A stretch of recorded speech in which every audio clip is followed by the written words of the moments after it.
Hi, this is Robert Batlle, and you're listening to the No Name RC podcast. Nitro is the glory. Welcome to the No Name RC podcast with your host tonight, Keenan White, aka Lefty the Great, and if you are unlucky, the Finnish village idiot, JQ. This is the RC podcast with no name, but plenty of content. So sit back, relax, and get ready for some serious bench racing.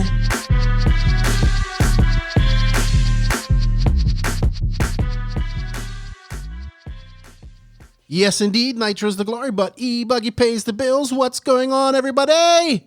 Welcome to episode number 70 of the No Name RC podcast. I'm your host, Keenan White, aka Lefty the Great, and hey, it's Easter weekend this weekend, and usually we'd be watching Neo Racing or Dirt Kings Racing, but we ain't. So we can watch reruns, though, because RC Racing TV has reruns on, and I was watching some of that this morning as I'm just finishing up this podcast. But happy Easter to everybody. I know it's not the best Easter, but let's try to make the best of it and have some, something decent. In Bermuda, we fly kites on these days and make these things called fish cakes, which I'm going to make her a little later. And, it's a big fellowship thing, especially on Good Friday. So, and here in the DR, it's a really big holiday called Semana Santa. It's a big party weekend, but that's all canceled. So we have to make the best of it. So enjoy Easter. If you're with your family, enjoy it. Be safe and just enjoy it. So this week on the number 70 podcast, first, before I go in about 70, I want to say what's up and shout out to all of the No Name RC podcast listeners from around the world. You guys actually keep this going. Thank you for your love and your support. I appreciate the messages that I get from people. I appreciate everybody that downloads this podcast and listens to it.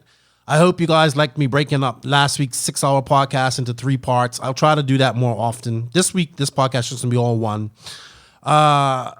Hey, man, I hope you guys are enjoying what we're doing. We try to keep it entertaining. Maybe we're getting a little bit raw lately, but it's just kind of just how we are. I guess we're getting just more comfortable. But I still try to keep it PG during the main part of the podcast, but in the rants and whatnot, it gets a little rowdy.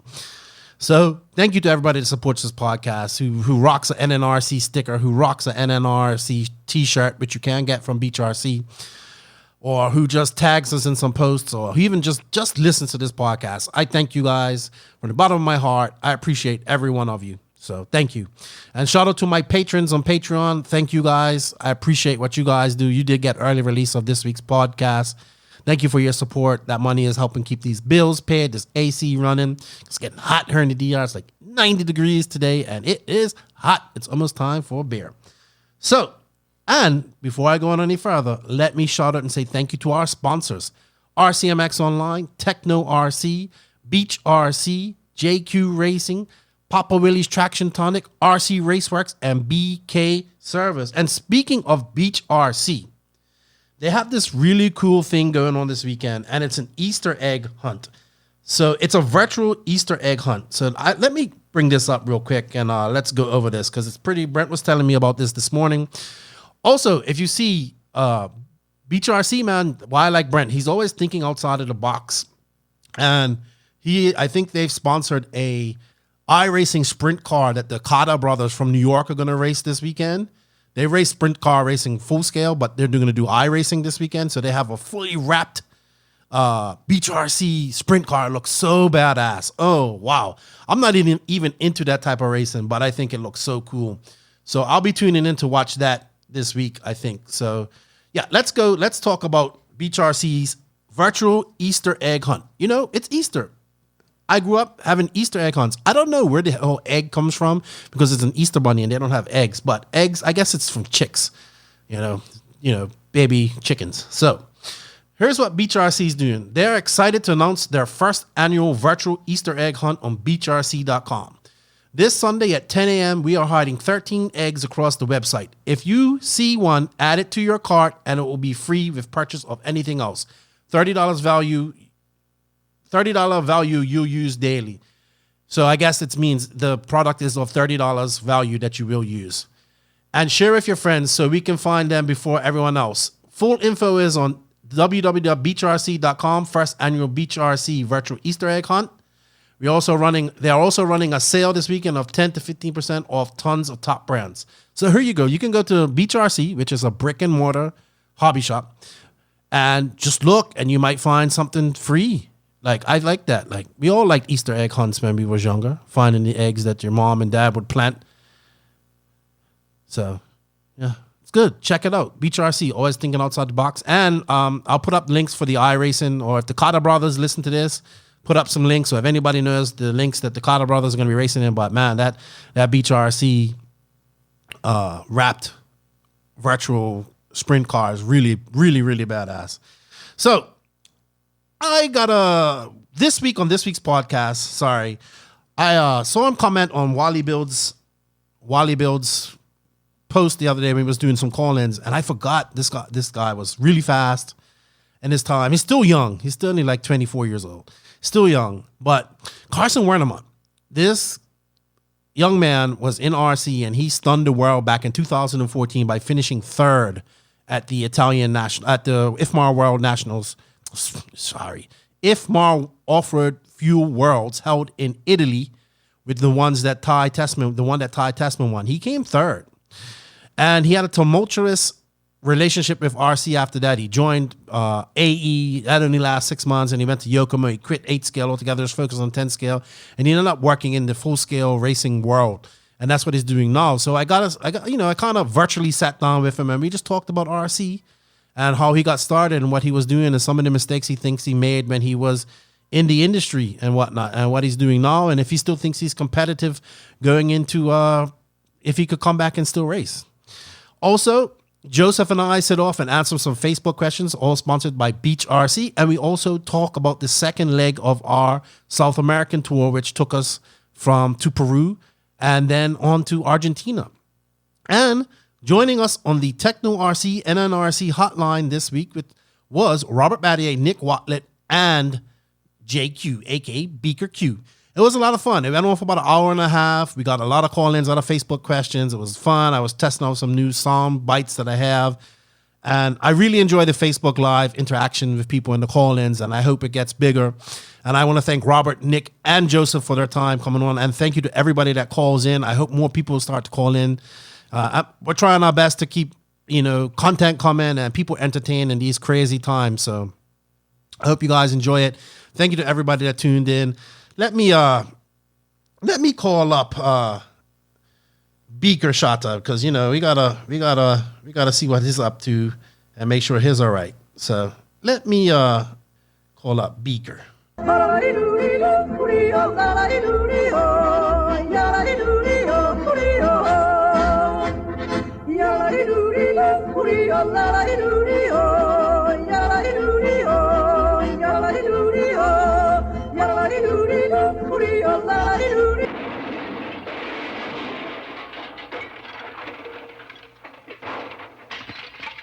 What's going on, Beaker?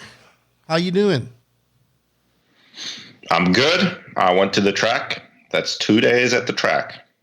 That's amazing. Was you there alone? Was you practicing social distancing? Yeah, solo. How much time? YOLO, solo. What? How long was you there for? A few hours. It was kind of cold. Yeah.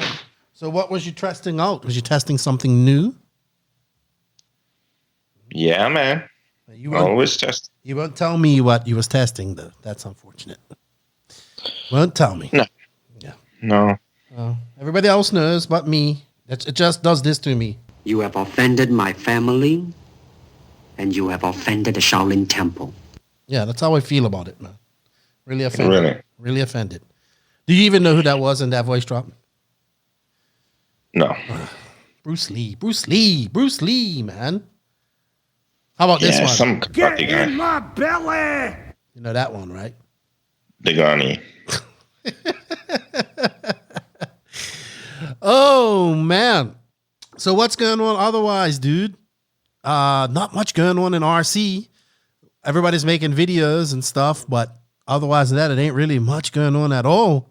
Talking to Robert, it sounds like everything's canceled in Europe to who knows when.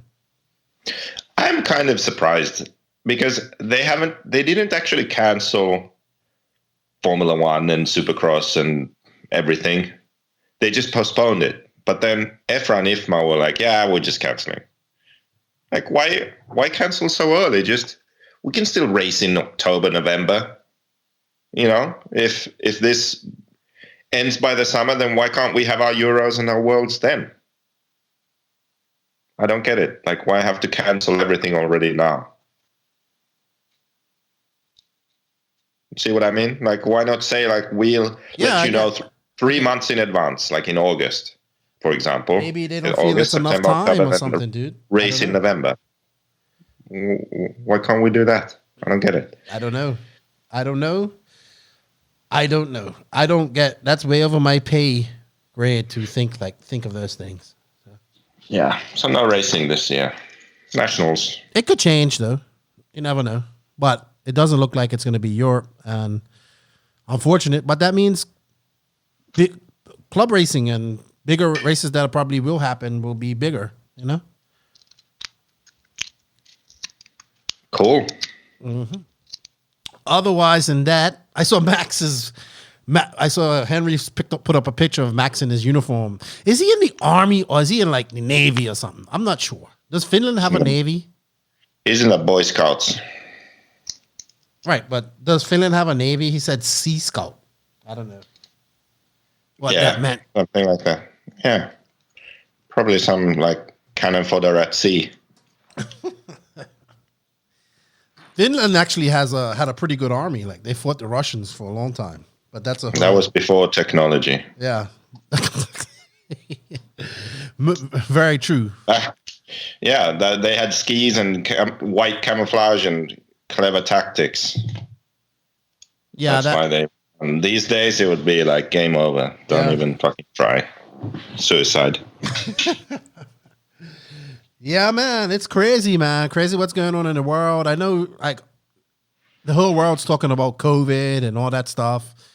But hey, you know what? I'm gonna tell a story because this has touched me, not personally, but my wife personally. Her best friend's dad passed away from COVID this morning, the morning that we're recording this. So my wife's upset, and you know, I knew who he was. He used to drive the local school buses and stuff.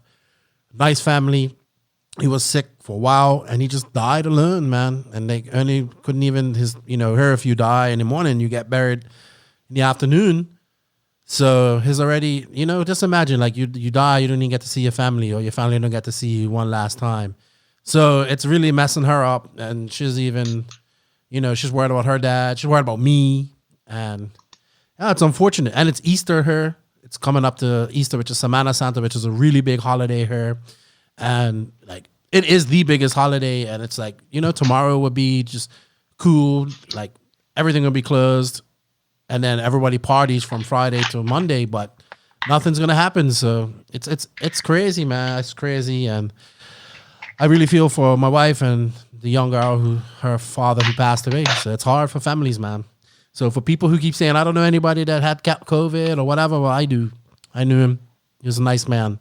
And he was probably in his late 50s, but, he got sick and he had fever, and then, his lungs all messed up, and just, yeah.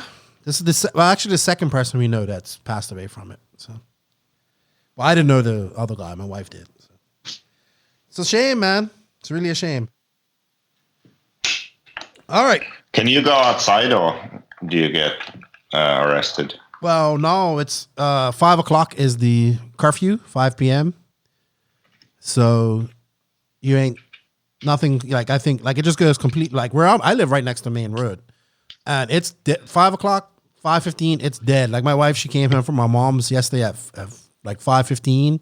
She went up to see her mom, and I was like, "Hey, you better get your ass here. You never know." But yeah, they are. And this weekend they're going to police it even more because they don't want people trying to sneak off to the beach or sneak off to the river. And it's gonna be difficult for the Dominicans here because this is such a big, we're talking about 500 years of doing the same thing. So it's unfortunate, man. It's unfortunate, but it has to be done. But enough about that. We hear about COVID every day. We see people arguing about it on Facebook every day. We see all the news talking about it. This is about RC, and we're just trying to have some fun. So, do you have any RC news we want to talk about before we go into the Beach RC Facebook questions? Nope.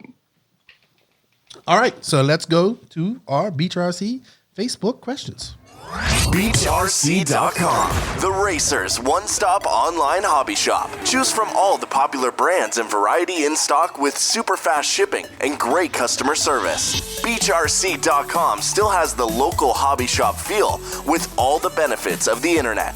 BeachRC.com is the exclusive distributor for Ultimate Racing, JQ Racing, Pro Circuit Racing Tires, Nitro Lux Fuels, and Assault RC Performance products. So fill up your cart and check out at BeachRC.com today.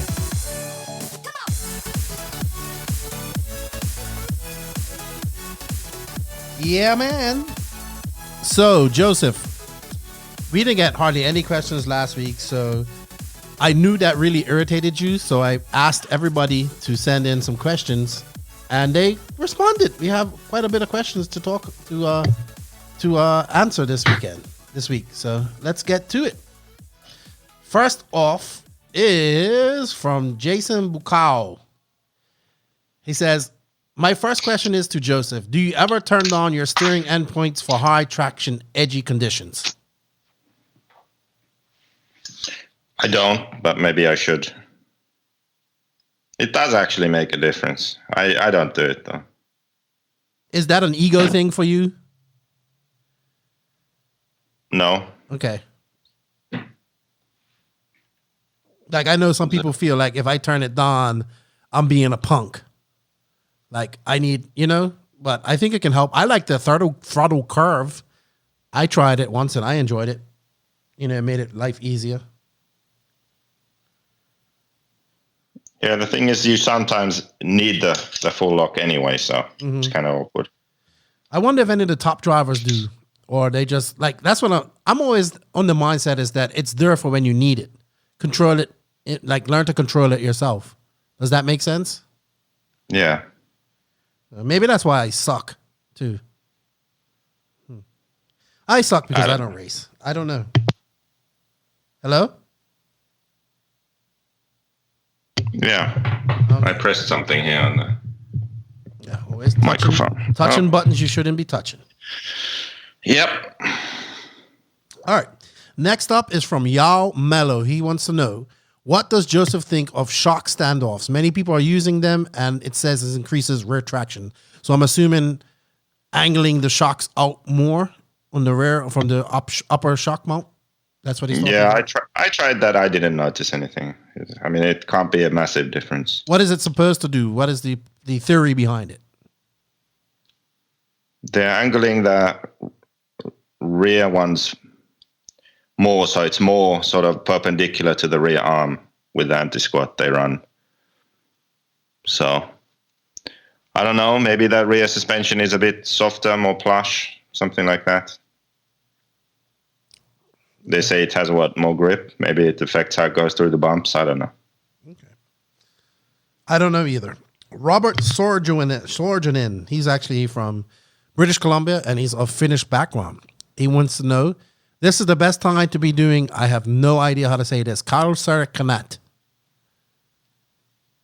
It's in Finnish. Kalsarika, with 2 dots above it, NNIT. What's that? Kalsarikännit. Kalsarikannik. What is that? Kalsarikännit. Kalsari is underwear, like boxer shorts. Mm-hmm. Kännit is when you get drunk, like wasted. Oh, he wants to know, why aren't you doing that? Is that a Finnish thing, like where you get drunk and go around in your underwear?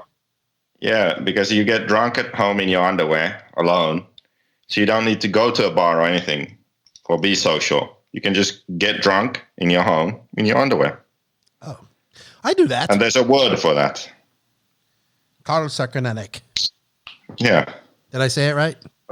No, Kalsarikannit. Kalsarikannit. Kalsarikannit. Very good. Very good.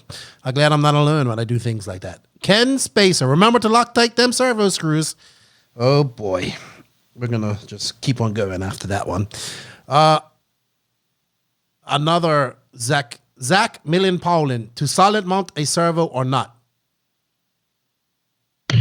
I did it this last year.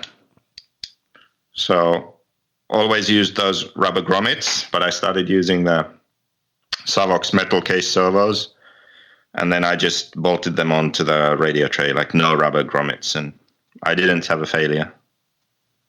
So that's how Ronne Falk runs his servos too. Some other people do too. Other people use the rubber grommets. So why do people not use the rubber grommets? What's the reasoning? Because then there's no flex or less flex, so it's more direct. Okay, yeah. More feel. You feel it right away, I guess. Yeah. Okay. Makes sense. Jokaz RC, he says, number 70. Wow, congratulations. He asks, on modern remote controls, there are dozens of unnecessary settings. What settings do you use? For example, dual rate, expo, servo speed, ABS, Facebook, Candy Crush. I use model selection thing, model name, bind, sub trim, endpoints, the curve for expo,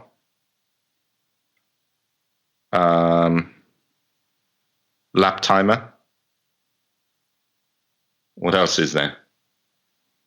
I don't use speed. Some people use the speed settings. I don't mess with that. That's it. That's pretty much it. I don't change the dual rate. I just keep it at 100. I change the endpoints. I set the brake so that I can add more with the button there by your thumb on the Sanwa. So you lower it to maybe 80% from there, and then you have 20% you can add while you're driving if you need more brake during a main. But yeah, that's it. Are you using the M17 now? No, I've been using the 12. Okay, so you did try the M17, but you went back to the 12, it seems like. I still have it. I only had it on my race car, though, so I want to try it back-to-back on my home track and really see what I think. Yeah, because somebody asked Ronafalk last week on the call-ins about it, and he doesn't like it, or the one that he had didn't work properly, and he tried Adrian's, and now he's just going back to the 12, because that's what he likes. Yeah, I like the 12 too. Scott Walker, you pissed Scott off this week too. He wants to know if you could swap. Technically, I didn't. Yeah, well, he got a little taste of what I go through. He goes, if you could swap your career with anyone in RC, who would it be and why? If I could swap my career, oh wow, that's good. That's a good one. Let me think. Kolari.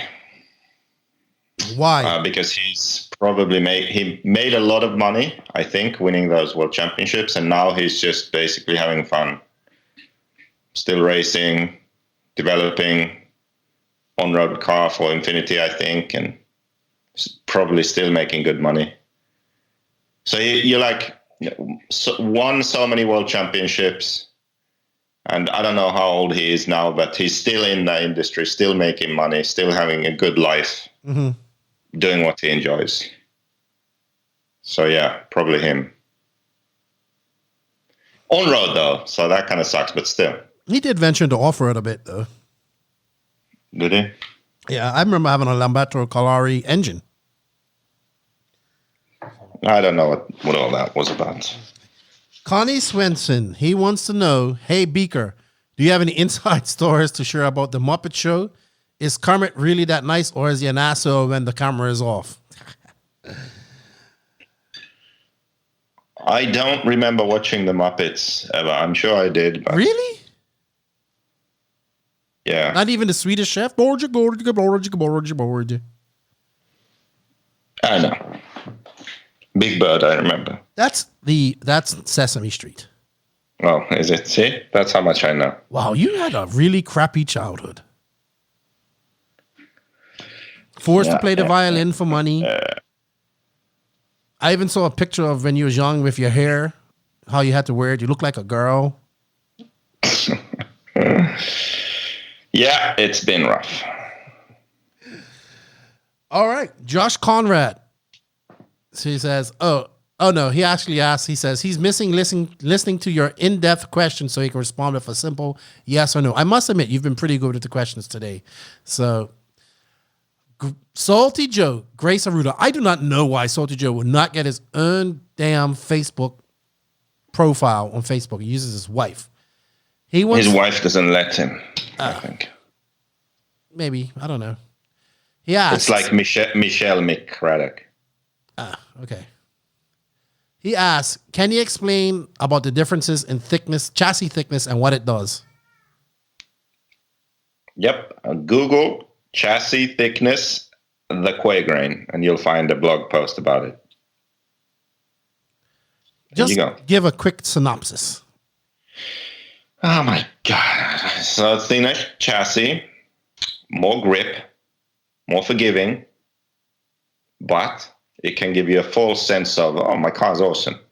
So you can kind of go slow and you don't know it. 4-mil chassis, more on edge. So when you think you're going fast, you are going fast. It isn't as forgiving. You can't kind of drive around the track and feel good and be slow. Not in the same way. So, yeah. Typically, the 3-mil chassis is just preferred because more forgiving, more grip, more comfort. So that's why all the cars have 3-mil chassis, basically.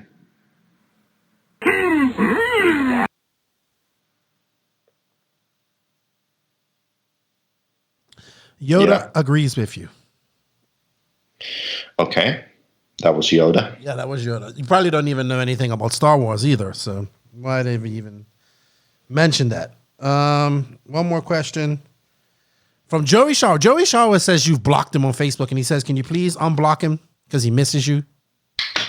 I did? Yeah. He must have said something really stupid, and then I said, if you go on, I'll block you, and then he continued. He says, I blocked Joey Showers? He says he thinks you blocked him. Let me find out for you. Anyway, he wants to know. He said, "Hey, people are loving the Beaker nickname." He asked, "Does Beaker think all this COVID will affect your business, JQ Racing?" Yeah, it affects everyone's business, but you have to have sales to be affected. We have sales, and yeah, I mean, we'll survive. We'll be okay. You know, we can run on a low budget. I think that's only because you only have big companies. 2 employees. Big companies are going to struggle more. Yeah. Well, you only have me and you, so that's about it. You know. So, I'll be honest with you. You don't really cost a lot to live. Like your life is very, very gypsy and very frugal. At that too, you know. So yeah, I think you're happy you're designing, and you got a track to go to now and then. Yeah, have you seen Max yet since you've been back? No, he's in the army. Oh, he's back now. Yeah, I do think I have blocked him because I searched for him and I couldn't find him. Oh, you should unblock him. He misses you. He messaged me the other day. You know, Joey likes you. Likes arguing with you too. I can't remember why I blocked him. No idea. All right. Well, we have some Instagram questions from Benji Baum. He wants to know what are some high quality e-buggy batteries on the market that won't necessarily break the bank. I would check out Beach RC and check out their ultimate batteries. How about you, Jesse? Yeah, man.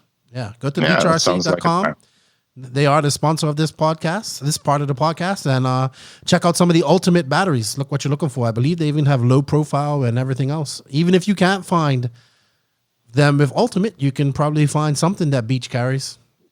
Let me know. Enrique Maloney, our favorite Italian JQ driver. He wants to know, how does fuel length and pressure line length affect tune and runtime? This is a good question for Dagani. 1 cc is about 4 seconds. So you can get I don't know, 2-3 cc's in fuel line or something. 10 seconds in runtime, that's how it affects your runtime. Fuel line, pressure I don't line. Know. You can have your fuel line pretty long. It doesn't really affect. You mean pressure how line? It runs, but didn't he say both? Yeah, but what was you talking about first? Pressure line or fuel line? Fuel line. Okay. Pressure line, if it's very long or very short, it actually affects how the engine runs. So if it's too short, the engine doesn't really idle very good.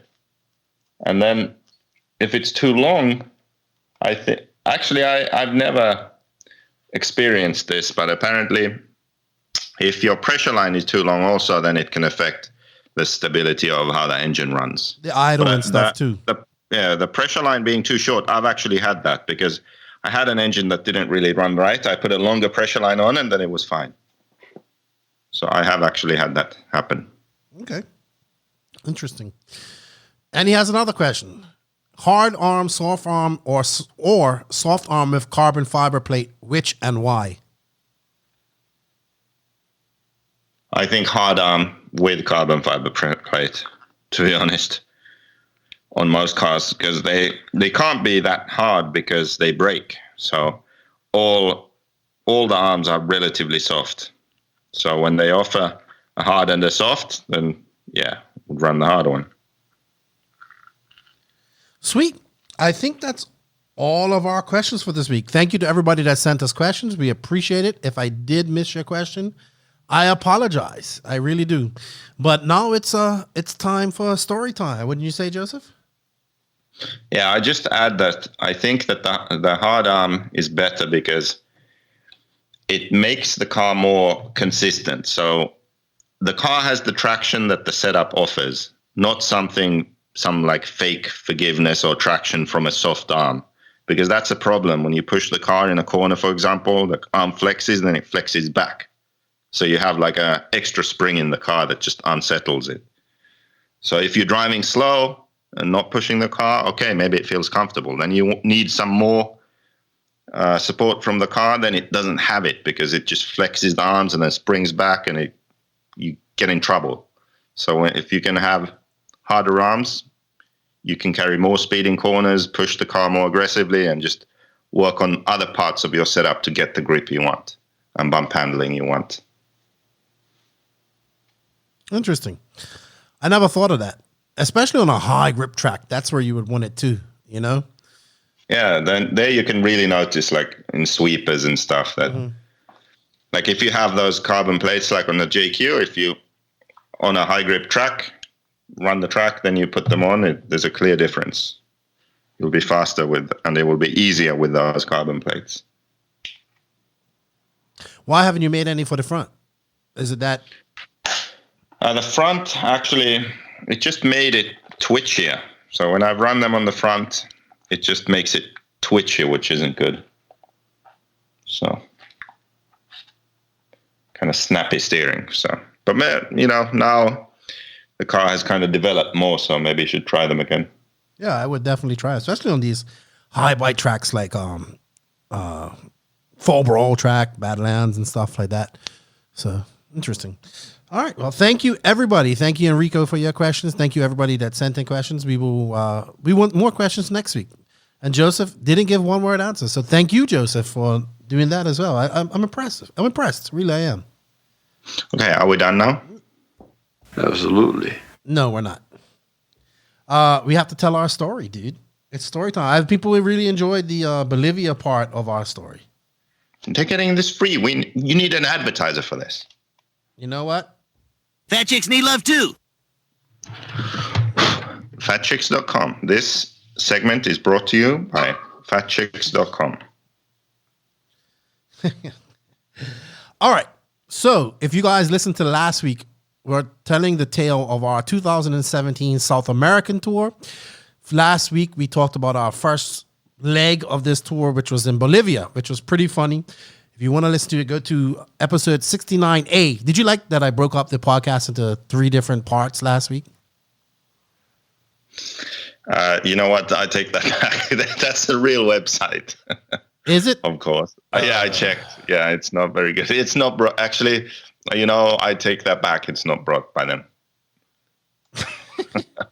That's awful. That's awful. That's awful. That's awful. Quagmire says, that's your alter ego, Quagmire. Yeah? Yep. All right, so it's not brought to you by fatgirls.com. Not brought to you by Fat Girls. See, you're always going to get us in trouble. Always going to... Shut your mouth. Yeah, that's all. All right. Sorry, everybody. I was like, Keenan's having fun with his song drops. I'm sorry. Yeah, but you need to get good ones. I you think need these to are use fun. ones from the show. Dude, you... Get ones from the show that people have actually said, use those. Yeah. Dude, you know what? If I had a producer who would go through every show and do that, that's why this episode, Best of 2019 You have is to do taking it so long. When you are done with the show, you remember some funny stuff. That's when you do it. Oh. That's when you get the clip. Not later, like now. Yes. All right. Anyway, I agree with you. You're right, Joseph. You are absolutely right. 100%. I totally agree with you. Yeah. Abso-freaking-lutely. Absolutely. Yeah, I agree with you. Can we tell our story now, please? Okay. Also, I got a one of our listeners really enjoyed my what was the word? My comparison of people arguing politics on Facebook to 2 sloths having sex or 2 sloths fighting as well. He thought it was the funniest thing in the world. So thank you. Appreciate somebody caught onto my jokes. Okay, so last week we talked about going to Bolivia. We had fun. We went to a national event there. We almost died going up mountains, going down mountains. I almost died walking up steps from lack of air and almost got attacked by a big Bolivian guard dog. So if you want to hear more about that, go to 69A from last week and have a download and have a listen because it's a pretty cool story and it's a pretty cool rant against JQ. So I think we left off last week. We caught the bus from Bolivia. We went through customs in Chile. We met Sergio in Peru. We talked about how good Peruvian food was and pisco sours. So we're in Peru, and we're like in Tacna. And Tacna is this desert. It's a desert. Like, so when you think of Peru, you think of, Machu Picchu and the Andes and all this stuff. But this is desert land, and it was a sleepy little town, but it came alive at night. And so Sergio, and you know what? I think we are actually responsible for how big nitro racing is in Peru now. You and I, and Sergio. How? Because remember, they never ran nitro over there. Remember, we had to sneak nitro over there, and he just ran e-buggy. But now since we left, they had like 3 national championships there. Like where they go to different races and all that stuff, different tracks around Peru and race. They didn't even have that before. So, we helped make that happen. We told them that nitro is the glory, and they paid attention. Yeah. So that's cool. So we met up with Sergio Suarez, and we went to first, let's talk about the Peruvian food, right? Because we did mention it last week, but let's talk about it. So my buddy, Manuel Lara, he was like, he's been to Peru a lot. He's like, look, Keenan, I know you think I'm crazy, but Peruvian food is really good. And he goes, when you go, you got to have ceviche. And I've never really had ceviche before. So first thing I ordered, we went to that nice restaurant we went to for lunch, and they bought us that, because also I didn't realize that in Peru, they have 3 million different types of corn too. Remember we saw that? Like black corn, purple corn with big kernels, small kernels. Oh, that's not like normal corn we see in supermarkets. But so what they do is take like kernels of corn, the big ones, and they half pop them or they fry them somehow or some way. Somehow they do it. And it's like a appetizer. Like it's like a snack. It's like eating nachos. Remember we was eating that? It's like crunchy. They were like, it was still in the shell. It was still in the seed, but it was crunchy and that stuff was so good. You don't remember? I don't remember. Yes, you do, because you was eating them. Remember we was eating that, and we had the purple corn juice. That was good. I don't know. You remember the food stuff. You are a waste of time on this story. Really, you are. Anyway, so I had ceviche. We figured out food was really good. I wanted to have guinea pig, but I kind of chickened out at the end. And I should have had guinea pig because I had it in Ecuador, just like a leg, but it looks like a rat. Like, honestly, it looks like a rat on a stick. But guinea pig is That's how you start pandemics. No, man, guinea pigs are food. They're like it's like actual food. It's like eating rabbits. Sounds like a pandemic to me. No, we're not eating pangolins. We're eating guinea pigs. But I didn't have it called cuy. It's called cuy in these areas. But the Peruvian food was really good. So we go to Sergio's track, and let's be realistic. It was like probably a rinky-dinky track with a shaky-looking driver stand, and it was just you, him, and another guy came, and we had fun. But remember that big sand dune that was in the back that looked like a mountain? Yeah, that was. I couldn't believe that was a sand dune. Like, that's how big it was. And people try to ride up it and all that stuff, and that was crazy. Peru's different. It was definitely different, and I never, like desert Tom. So you was driving your car out there, and then we did a clinic at this restaurant where we had another amazing meal as well. And Peru was different. So we actually spent a few days there. So we had a few dawn days, and we went out. We went out with Sergio and the other dude and their girlfriends, and we went to clubbing and stuff like that. And then we met the taxi driver guy. Then you and I went out. And, you was in your strip club phase, so we found some strip clubs. You're just blaming me. Yeah, because this was your whole thing. All I remember is next day, Sergio asked us where we went, and you explained. He's like, "Oh my god, like we were." Yeah, he was like some shady neighborhood. He was like, or something. I don't even go to those places. I was like, "Oh man, don't worry, I speak Spanish." Yeah, everything was fine. yeah. It was like a whole bunch of strip clubs in one area. But I'm not gonna lie, I was pleasantly surprised about what I saw in there. There was some beautiful girls in there.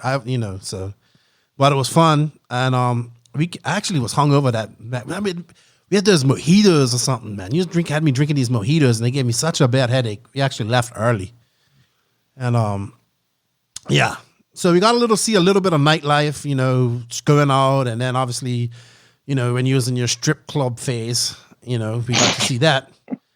But the most exciting thing that happened was the day we was leaving is that Peru qualified for the World Cup for the first time in 40 years. So remember, we're leaving. Like, we're actually trying to go to the to the airport. We had to, because we're leaving out of Chile. So the airport is in Chile, and Chile is like 30 minutes away. And what I remember was so crazy about Chile is like you would drive 20 minutes and you'd be 2 hours ahead. So I just remember like all throughout this city of Tacna, the people were going crazy. Traffic was backed up. Like all of Peru was partying because they had made the World Cup. You do remember that, right? That I remember. Remember, we had to wait for that long line to get through the border control to go through to Chile. We get to Chile, to the airport. That was a rinky-dink little airport. Wow, that place was so small. I don't even think I just remember like getting there, like checking our bags and going up top. Our plane was late, so we missed our flight going into Argentina. But it wasn't a long flight. This was at some weird time, wasn't it? Yeah, we like nighttime, like early morning time. We were supposed to be asleep. I'm pretty sure. I was pretty mad at this point. Yeah. I was not happy. I remember that. But we did make it to Mendoza.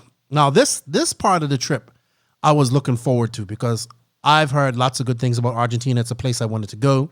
I also knew that the level of RC in Argentina was extremely high. And we had two drivers there. They were meeting us in Mendoza. They had never been there. It was like a 1,000-kilometer drive for them. So, I had made arrangements. We get to Mendoza, and Marcelo picks us up. You call him Antonio Banderas. And we was late. We was very late, but he waited for us, and I remember we went to get some food, and then we went to he had a car wash. So you had to buy some nitro fuel. We bought some nitro fuel from him. And then we went to meet the Don Pantano. That was his name. He used to be the Losi importer, but he was importing reds. So was it that night that we went to his house? Oh, hold on. Let's rewind.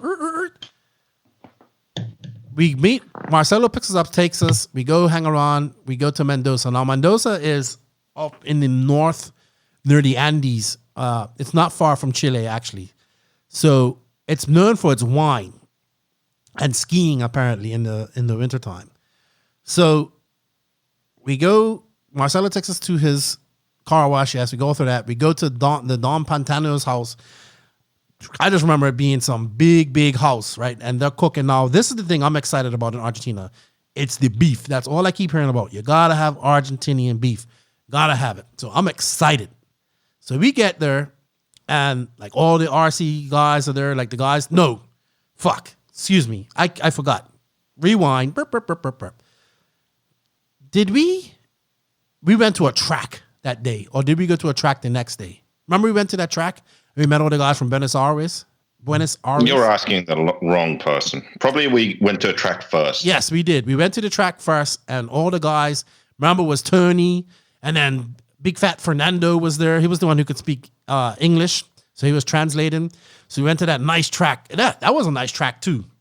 You was even smiling, saying, oh, this is the best track we've been to. And yeah, it was cool. It was in Santa Cruz. No, I can't remember exactly where it was, but... So we go there, hang out with all the Argentinian guys, drinking beer, and we get sent, like the importer of Reds there invites us over for dinner at his house. So we go to his house, and it's got his guy chefing out. Like in Argentina, they do beef so many different ways, but it's all over open fire. They have all these different cuts of meat and all this type of stuff. So I'm watching this guy cooking this, and my mouth's watering because I'm excited because I've been waiting for this for years. And I wasn't very excited. No, you wasn't. You're like a wet blanket. Jesus, man. So we're talking, and having fun. I think we was drinking beer, and we was drinking that fennel liquor. What was it called? Oh, that stuff was nasty. Ugh. We was drinking wine, too. Wine and beef. So I remember this. The guy's chefing up. So we go to this long table. It's like the Last Supper table. It's a long wooden table. They just throw bread, like rolls on the table, and tomato salad, and then they just beef, like bring out big plates of beef, and you just eat beef and bread and tomatoes and drink wine and drink this. It's just like lumps of fat. That's awesome. That's that's so great. No, but you don't eat the fat. I did. Yeah, I did. But hey, to each his own. This doesn't have any seed. I loved it. And then they have this special cut of the cow, and they gave it to us, and you didn't want to eat it, and I just ate yours. I'm like, this is the honor that they're giving us, right? And you're special cut, the fattiest piece. No, it wasn't. It was by the fattiest piece we can because that's a delicacy. I'm like, yeah, that's like exactly what I don't like about meat. I just remember you politely kind of chewing it away a little bit. Yeah, here you go, Keenan. Yeah, I mashed it up. That tomato salad was good too. I remember, I would like to get some spaghetti or something. That's what you kept saying. I felt like slapping you, dude. I'm like, here we are in Argentina. Like, I guess I was that was the most exciting part for me was like this beef. Like, here we are. Like, I keep hearing about this, how good Argentinian beef is. And this fool's talking about spaghetti. Yeah, man. Oh my gosh. Anyway, I ate all this beef. It was good. I had to, because he was embarrassing me. Like, you know what I mean? You might be. Oh yeah. You was embarrassing me. I had to, put on a good face because they were looking at you like you was crazy because you didn't eat, the meat. So I was like, all right, we ate it all. We was drinking wine and that damn, I can't remember that fennel drink. You remember it though? I can't remember it. No, what drink? It was like alcohol. I don't know. Did I have it? Yeah, you had it. I had like a little bit of it. They were loving it. Oh man. I can't remember. It's made out of fennel. Anyway, so Marcelo got us a hotel room. Now this was the craziest. Antonio? Yeah, this was the craziest hotel we stayed in for one night. Remember this room? The toilet and the shower were all together, kind of. Remember this? First we got in there, we have no light. So I think we just got there late. We had one little bed and something else, like, I think I slept on a small bed or something. I can't remember. So we had to go get I remember he's like, I'm going to get a shower. So you got a shower. And the shower was under a staircase or something. And it had no shower. It was no light, number one. Hello? Oh, gosh. Hello? Yeah, that sucked. Your janky internet was acting up just now. Was it? Yeah. So remember. Yeah, now I remember. So the shower had no shower curtain, and the toilet and everything, they had a bidet and all that stuff. So I remember you getting a shower first, right? And I remember you got everything wet. You got the fucking toilet paper wet, everything. And I fucked you off for doing that. I was like, oh, you get the toilet paper wet? Everything. So I had to, the whole toilet was wet. If you ever dropped a poop on a wet toilet, it's the most uncomfortable thing in the world. And then the wet toilet paper. Yeah, well, I just I just used the bidet. No, I had never used a bidet before. And I was like, oh, I like these. Yeah. Well, it was like a miniature closet, right? It was like under a staircase. No light. Yeah. How am I supposed to take a shower? It's ridiculous. I don't know. It was crazy, but we made it happen. We put all our bags, we got all our shit together, and then we made the drive. We was going to Mendoza. Sorry, we didn't land in Mendoza. We was going to Mendoza, which was about an hour away. I remember being in his truck going there. Anyway, so we get to the track, and this is I remember this track was very long, not very wide, but very long. And the driver's stand wasn't in the middle of the track. It was near the end, near one end. So when you drove down the very far end, you kind of lost your car. So this is one of the rare occasions that on this trip that I actually raced. So I was like, I'm racing at this race, Joseph. So, and it was a big race. Like all the guys from Buenos Aires came up from all over Argentina. It was nice. Like and they have fast guys in Argentina. They had Coutinho, who's still fast, and Nico. Oh man, I forget his last name. It'll come to me. Oh, what's his last name? Brigante, yes. Or the Pink Devil, as you called him. So we're sitting off. Pink Devil. Yeah, we're sitting off of the HB guys. They came up from Buenos Aires, and who was Nico and Emilio were there. Remember, that was the two JQ guys. So we was pitting with them. Emilio thought you was instantly crazy. And I just remember it was this one kid, Santo Barbara. He was from that area, right? And I had met him on Facebook and all that type of stuff, right? So I remember we was just talking crap about girls and sex and stuff in the pits, right? And I remember, these guys don't understand what we're saying because they all speak Spanish. So me and you are just talking shit, and Santo's just sitting there, looking at us. And I said, oh, I forgot you could speak. It's like 14. I remember this. And I'm like, I think he was talking about anal sex or something like that, right? I can't remember, but it's something really bad. And I was like, yeah, I do this. Blah, blah, blah. I remember this. And then I looked at him, and he was just 12 years old. No, he's 14, but he was just staring at us with his mouth wide open, wow. You guys normal people. And I said, hey, no, man, don't listen to me. No, we're not normal. Oh, that was so funny. I remember I got my first Reds engine. I was breaking it in with you. So he was breaking in engines, and I was going to race in the class below this, and I got some shit for it. Because oh, you're good. I was like, I don't race. I'm not that good. I'm going to race in the master class. So you're going to win this. And I did it. I came fourth. We'll get to that because that was all your fault. But anyway, I just remember it was a very great vibe. Everybody was happy. We was having fun, stuff like that. So I'm sitting there drinking a beer in the pits, and I almost got kicked out of the race. You can't drink beer and race in Argentina. It's against the rules. So I was a little bit upset about that. And the reason you can't drink beer is because they had fights before at races. Oh, yeah. You remember that? I was drinking. Remember they're selling beer out of that Volkswagen? Yeah, I lunch? thought we had some. Yeah, but after the race. Only after racing. Yes, you can't drink it during the race. So I'm there wrenching on my car and drinking. It's like, oh no, you can't do that.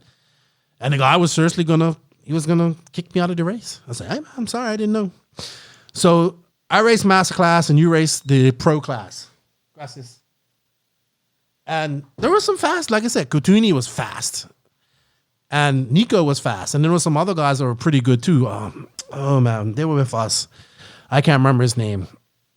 It was nice guys, really nice guys.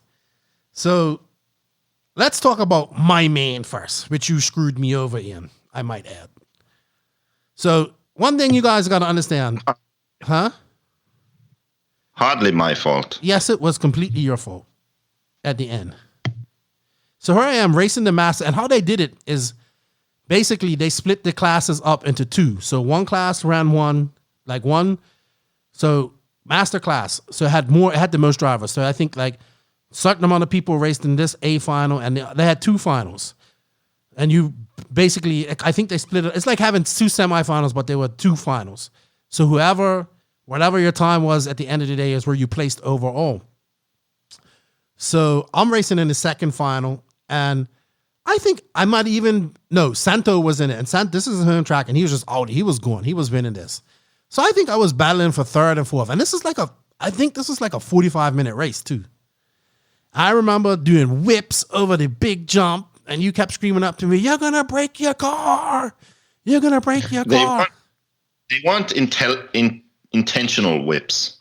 Yes, they was. Every lap was a bit sketchier and different. It was just... You just upset that I did such a fat whip. It was a tricky jump, and it was just... Like, what's that saying? Like, Hail Mary? Well, it kind of have to go full speed for that jump, too. It was big. Yeah, I know. And the car was different every time. No, I just remember doing one whip that it just went completely on its side. You could see first 500, like clear as day. And I just went and pulled it down and kept on going. And I said, "Hey, Joseph, how you like that? Better than yours." And he's like, "You're lucky to do that." Blah, blah, blah, blah, blah. Anyway, so I'm in third, I think, at the end of this, right? So I'm in third, one lap to go. Somebody decides, I'm just going to go back to the pits because, you've got third in the hand. Blah, blah, blah. One lap to go. I go down. I don't know what I'm doing. You're going, so I can't really understand what they're saying in Spanish because I'm concentrating. You're not there anymore. You just left me. Where did I go? I don't know. You're like, I'm going back. You got 2 minutes to go. I think you filled me up one last time. And then, I had third in the bag. So I go down the end of the straightaway, flip about 1 million times because I forgot to turn. And fourth goes by me. And then you come back, "What? I thought you was getting third. What happened?" And I said, "Well, I didn't know that the guy was right behind me. You were supposed to tell me that because you weren't there." If I had done that to you... How is that my fault? How is it my fault that you let someone by? Because I didn't know he was... I didn't know he was coming for position. If you knew that he was there, then you wouldn't have crashed. Is that what you're saying? Exactly. But no, you and your ultimate That's not wisdom... how it works. If I did that to you, you would go apeshit. Yeah. You left me. I had one lap to go and I lost because of you. I can hear it now. You would go apeshit. Yep, most likely, yes. Okay, so I have reason to be upset here. Left me out there to dry. Anyway, I think I ended up finishing fourth overall. It was fun. It was a great 45-minute race. The first thing you said to me, "I'm surprised you didn't break your car." Dude, fix your janky internet. Are you doing something while we're talking? No way. Because your internet keeps dropping. What's happening? Your internet, the janky internet you're trying to do your Facebook Live. I said, as soon as I came off the driver's stand, the first thing you said to me was, "How'd you do that? And I'm surprised you didn't break your car." I thought you was going to break your car. Sounds about right. Anyway, but I did get my first ever stop and go at this race too. I was pretty proud of that. Probably well deserved. No, the guy was lap traffic and he wasn't letting me by, and I just kind of bumped him, and he goes, "Oh, you got to stop and go." But I think that was just them trying to make me, they didn't want me to win. or do well. But anyway, it was a fun race. You know what happened to me in my race? Do you remember? Yes, you lost brakes. Yeah, my brakes fell off. The whole plate on the side of the center diff fell off. On like the second lap. Gone. Like I'm like, what the fuck? Like, why are my brakes fading so bad? I think that happened on like the third or second lap. Yeah, like the whole assembly fell off. I didn't have any bell cranks. I know. You forgot to put thread lock on them, dude. Yeah, that was bad. I still finished third. Second, third. Yeah. But Coutini, man, he was no slouch, man. Yeah. I remember you wanted to beat Nico so bad. That pink devil, he landed on top of me. I'm going to beat him. Yeah, we actually had a battle. Yeah. Like it was possible. The level of I think Argentina most definitely had the best drivers that we went out of everywhere. They were good. Yeah, the layout. Yeah, the layout was such that it had a couple of sections where you really needed brakes. So I was kind of struggling. I remember that they were probably wondering what the hell's going on, because we had a really good battle, the top three in the beginning of the race. Like it lasted for a while. But then this section, I would always mess up in this section, and they were probably like, what the hell is this guy doing? But yeah, no brakes. Makes it hard. No shit. Yeah. I remember you shouting, saying, "Oh, I don't think I even knew." I think I know which section you're talking about too. Was like right on the infield, right there, right in front of the driver's stand. It was really hard. You needed to have brakes. You needed to hit that jump just right and brake right afterwards. So yeah. Yeah, and then it's like high speed. You're coming into a hairpin from high speed, like, and you're racing someone. What am I supposed to do? Fuck. Yeah, it was an interesting name. Yeah, but after that, we finally got to have some beer, chill out. I just remember that cool Volkswagen Beetle van that was transformed into like a lunch truck or a food truck, and they had some good food. And then, but while they were doing this, they had I remember that the association was having a big banquet too. So they had, that was Sunday night, right? Because everybody stayed and they went home on Monday. So they had that, laid out all the pit tables, and they had 3 open fire, because they do their meat all different type of ways. It's all beef. We're talking about beef, but they had all that stuff, like big flames, not barbecue, flames cooking the meat and all that stuff. So remember that? Yeah, that was a fun night. Yeah, so anyway, same thing, but they, gave us, it was all paid for, meat, blood sausage. I had never had that before, so I didn't like that too much. And just the tomato salad, bread, wine, and everybody sat around and had fun after the race talking. And then something started, I don't know, somebody started spraying each other with water. And next thing I know, it's an all-out water soda fight. You running around chasing people with soda. I thought you was going to get your ass beat for that one. Remember the bit you got Fernando, fun. You waited, you dumped they're spraying each other with soda, and then you go turn the ass out of it and literally, you know what? Literally dump a whole soda on top of him. I thought he was gonna smack you. Yeah, it was a good it was a good night. It's I really enjoyed that part of it. Yes, everybody was super competitive, but at the end of the day, they all came together. We stayed, and it was fun. It was fun. I had never really done that banquet thing. I know they do it at the Raw Nats and stuff like that, but I thought it was really cool. And I was super impressed with the whole organization in Argentina. They played by rules. They had national, you know what I mean? Everything stop and goes, all that type of stuff. It was definitely on a professional level, I would say. Yeah, it was really good. I'd go back. So yeah, that was our last night. I think we stayed a couple of days in Argentina afterwards. So let's talk about Argentina now. I had never been, but you got some static coming through. I don't know what you're doing. Stop charging your phone. I can literally hear the static coming through here. I remember. I mean, I remember we went to some restaurant, like a Italian or pasta or something, wasn't it? Yeah. And we sat. It was like in whatever city we were in. It was in Mendoza, and but it was. Go ahead. And I can't remember my point anymore, but it was something. You said it was like Europe. Like it reminded me of Europe, but like not current Europe. Yes, old school Europe. A couple of decades back, but Europe. Well, so it's like the cars you saw and everything, like the feel was like old school Europe, but then people and everything was modern. So it was a weird thing, a weird combination. It was weird. It was very somber. Yeah. That's the word I'm looking for. Like it was quiet. I think it was summertime. I guess. Oh, I don't know. It wasn't the on season. I guess so. It was just different. It's like you're on a movie set of a movie that's, sometimes in the 80s or something, but then everyone has an iPhone. So that's kind of how I felt. Like, this is weird. I know it was definitely weird. Like I don't know, maybe it was out of all the Latin countries that I've been to, and I've been to quite a few. This was definitely the most different out of all of them.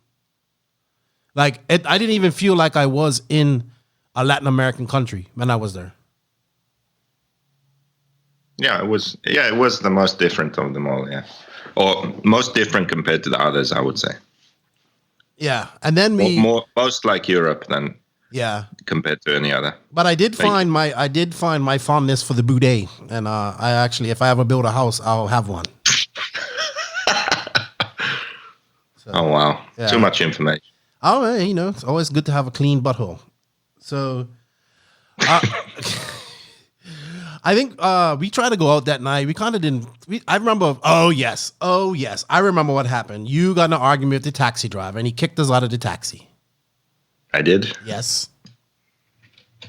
I can't remember this. We got in an argument. We was just driving around in circles. We couldn't find the hotel, and I know you was like. I remember you kept saying, "Oh, this is a scam. This is a scam. They try to do this to us in Buenos Aires or something like that." So.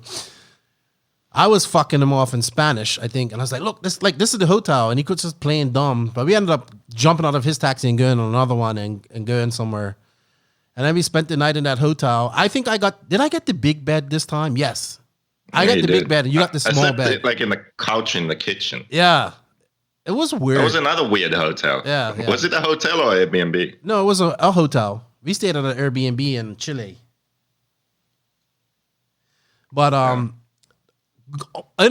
awesome planning by Keenan once again. Yes, I'll toot my horn. The hotel was literally 2 minutes walk from the bus station. So I had done a lot of research about where this bus station was and all this type of stuff. And like, it was perfect. We just checked out and walked to the bus station, and we was on a bus to Chile that day. This was now we're going back into Chile. We left Chile to come to Argentina to go back to Chile, but we was going to Santiago, which wasn't that far. I think it was like an 8-hour bus ride. Yeah, but this was a much better bus. Oh, yeah. We actually got a double-decker bus this time. It was bigger. It was also during the day, so we got to see everything. I remember nice. Honestly, like, people may think I'm crazy, but we went through Bolivia and we went through the Andes, and that was like desert and all that type of stuff and volcanoes, but this was completely different. This was like Andes with snow up on the peaks, all that type. You can see where they had old ski resorts that used to be popular, another railway trail, and you can see ski lifts that went to other ski resorts that were popular during the winter. It was just like when we was driving through there, I kept looking up for the Andean condor. I was hoping I'd see that, the biggest bird that exists. It was just very surreal to be in the Andes. Like, this is probably the biggest mountain range in the world. And we was just driving through it, man. I was just thinking I'll tell you what I was thinking about. That movie Alive, where the Argentinian rugby team plane crashed in the Andes and they were stuck up there for and I was just like, I can see how people couldn't find these guys. It's so vast, it's so big, and It's amazing, man. It's crazy. Like if we get stuck up here, we're definitely dying. So crazy. Then that's where we took that picture when we was like, we stopped for border to go through from Argentina to Chile. And we took that picture that you showed me. That's reverse, actually. I thought that was the coolest thing too. We remember you put a "Are you living your life? Are you living your dream?" sticker on that sign, because everybody was putting different stickers. I was so crazy. We were like truly like gypsies, but we was like hitchhikers, but not really, because we were staying in hotels, not hostels and stuff like that. So cool, man. So cool. And like Chile was completely different altogether. But we'll talk about that on the next story, I think, next week. Chile and Colombia, because we had a lot of fun in both those places. It's crazy, man. You know, I think about like this journey that I've been on for the last 3 years. And yes, you piss me off and you're a pain in my ass, but I'm sure I piss you off too. But you probably piss me off more than anything. But I will say this, man. A lot of people, I think, just being able to go on this tour was something I dreamt of all my life. Like to go around, I still want to go back to South America. I don't want to go Brazil and Uruguay and all these type of places too. But I mean, South America is really cool. Like, and a lot of people may not think it is, but it's very old. It's been around for a long time, and each country is so different, and each culture is so different. And it was a chance for us to go and see that and do RC stuff and connect with RC people in that most people don't even know about. You know, that's the amazing thing, because a lot of the RC scene isn't really known about through the rest of the world in South America. Yes, in Spain they know, because Robert goes down there a lot. He goes to Uruguay and stuff like that. But the average RC person doesn't really know much about South American RC. Nope. I really like to see, like, I know Nico goes to like DNC and stuff like that. I think Coutini, well, he's probably getting older now, but I think Coutini was one of those guys who I think could actually be a pro. And there's been some really good racers coming out of Argentina and Brazil. I think those have the two, and Colombia. They have the highest level of RC drivers. But Argentina, I think, has the most. So hopefully they get back to racing. I know I've been talking to people down there, and the economy is not really that great for them. So just, I don't know. It was so interesting, man. Seeing all these different cultures, and and we don't do, like, the amazing thing about us, we don't do tourist stuff. Like, we do like crazy shit. Like when we go to these countries, like stuff that the locals don't usually do. And that's what I always pride myself on. Yes, I want to see touristy stuff too. You know what I mean? I like to see if it's something specific. But I pride ourselves on the fact that, like, me personally as a traveler, I'm not really scared to do anything. You know what I mean? Maybe I should be, but it just doesn't scare me. Like, oh yeah, I want to see this and I want to see what the locals do or whatever. You know what I mean? I don't want to see tourist stuff. So I guess it comes from living here in the DR. That's the great thing about traveling when you travel for RC racing. It's, at least for me, it's always been the case where when I go somewhere, there's already people that know me and offer to take me around or show me around or go out to dinner with them, or say, sometimes I stay at their house. Sometimes they recommend a hotel or something else to some place to stay at. So it's a different experience compared to if you go there as a tourist that doesn't know anything and just does the sort of normal tourist stuff. Yeah. So I've always liked that more, actually. Even when we travel, you see the real place. Yeah, even our travels across America, which is a whole nother story, are different. Like, you know what I mean? Not typical stuff. Like you could tell me today, if it's like, Keenan, I need you to drive the van to East Coast, I'll be like, all right, yeah, I'll do it in a heartbeat because I enjoy it that much. And I would probably say, let's do it closer to summer so I could take the 70 across and go through the Rockies, because that's the route I want to do one day. But yeah, man, I can't complain. Like, yes, RC is awesome. Yes, I don't get paid much, or we don't make much money doing this, but the experiences that I've had in these 3 years through RC can't be beat. And even the people that I meet, even the people that I don't even agree with and whatnot, I still enjoy the fact that I met them, you know, and that I get to converse and talk to people all around the world on a daily basis. Yeah, man. All right. Well, next week we'll talk about Chile. I don't have a rant this week, you know, so I don't have nothing to complain about this week. And you sound like you don't have anything to complain about. So I think we're just going to call it a wrap for this week. And I hope everybody enjoys the rest of these podcasts. So, yeah. Anything you want to add before we go, Chris? My rant was in the call-in segment. Oh, yeah. You can check that out, too. That was fun. We had fun doing that. So you need to come on more often. It was good. Maybe. Shut up. All right, Joseph. Well, I don't know if you guys celebrate Easter there in Finland. But have fun, I guess. And enjoy your Easter. I don't know. Go spend some time with your family if you can. If they still love you. I don't know. You know. So, I don't know. Yeah, go have Easter dinner with them or something. Spend some time with your family, man. You got to do that too. Yeah.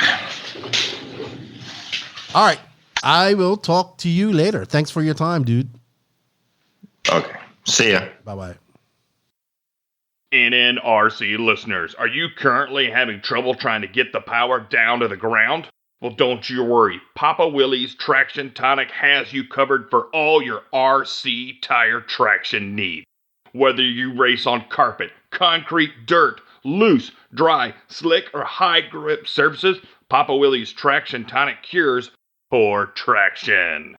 Benefits of using Papa Willie's Tonic Traction is going to be more traction, long-lasting, light tire wear, sweet scent, clean application, fast acting, fresh fill. Papa's Willie Traction Tonic is also safe on foam inserts and does not deteriorate tire glue. Find and follow Papa Willie's Traction Tonic on Facebook and Instagram. You could also visit them at www.papawillies.net. Use the promo code NNRC at checkout for 10% off. Prepare for victory with the one and only Papa Willie's Traction Tonic. Joining me this week is a young man who was kind of hit the pinnacle of RC and kind of walked away from it when he did, I would say. But I got to talking to him after he commented on Nick Watlet's announcement about coming on the call-ins, and I said, man, it'll be cool to record. Let's hear your story, because he's super fast, was super fast. He probably can be just as fast if he came back to RC, but he's busy racing full-scale stuff. So I want to welcome Carson Wernimont. What's up, Carson? How are you? I'm doing pretty good. Just living the dream here. How are you? I'm cool, dude. Just chilling, having a beer, and it's good to chat with you. We was chatting before here. I'm gonna have fun. I think we're gonna have a really good chat. But how are you doing? Like I said, just living the dream.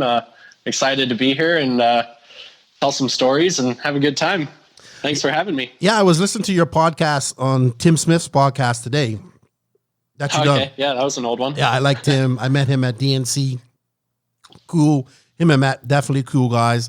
Definitely inspirations, and me wanted to start a podcast, and they're awesome. So shout out to Tim Smith, Matthew Housen of the TSR podcast and MBM podcast. Got to give them some shout outs. And yeah, you said we got to chatting, and I just want to say, you know what? Let's tell your story. So why don't we tell people who you are, your age, where you grew up in SoCal or Murrieta? I guess that's SoCal, I guess. You know, that area. Oh, yeah. Yep. But you grew up racing with these guys who all these fast dudes that we watch race now. So, yeah. Tell me about yourself. Okay. Yeah. So, I grew up here in Southern California, like right in the heart of RC, I guess you could say. I'm 23 years old now, but I started, I think the first time I really drove anything, I was probably 8-9 years old. How I actually got into it was a lot of people, if they don't know, my father used to build full size off road cars, so like trophy trucks, short course trucks.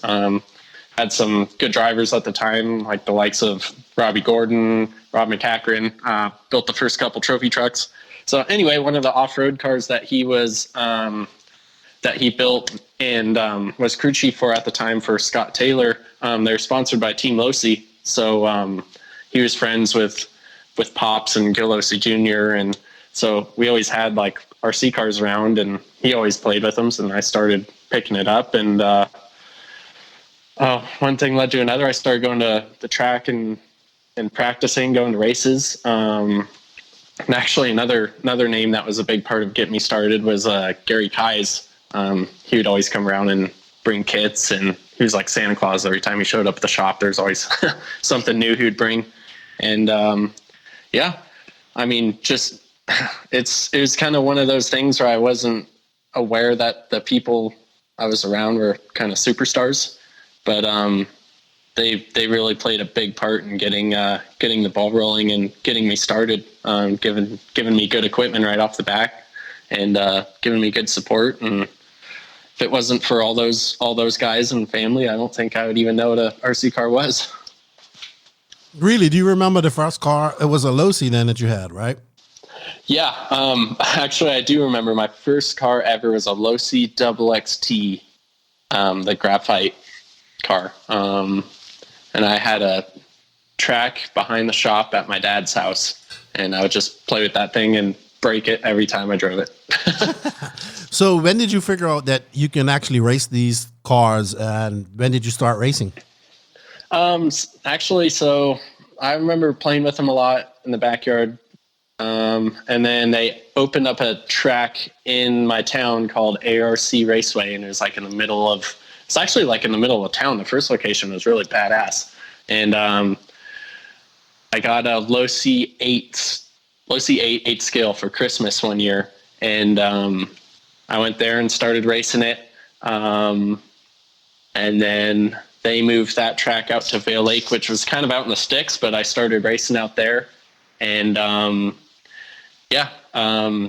Gil, they actually sold Losi at the time, and Gil Losi moved to Temecula, excuse me. And then actually the school I went to, his kid started going there, and so his kid and I became friends, and we all just kind of became family friends, and we'd go to the track all the time. And I was this 12-year-old kid that would show up to the track and practice and race, and have Gil Losi Jr. helping me out, which was everyone was in awe of, but it was pretty cool.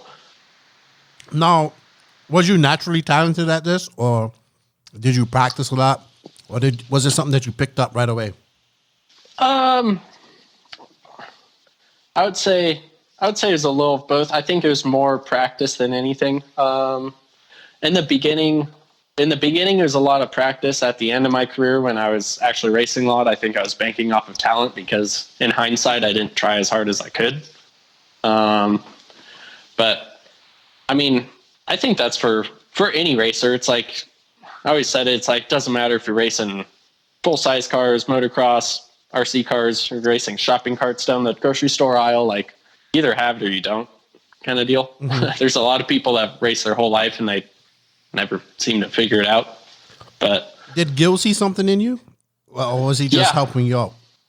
Yeah, I think he really saw something in me. I don't think he would invested that time and effort and money with AKA in me if those guys didn't see anything in me.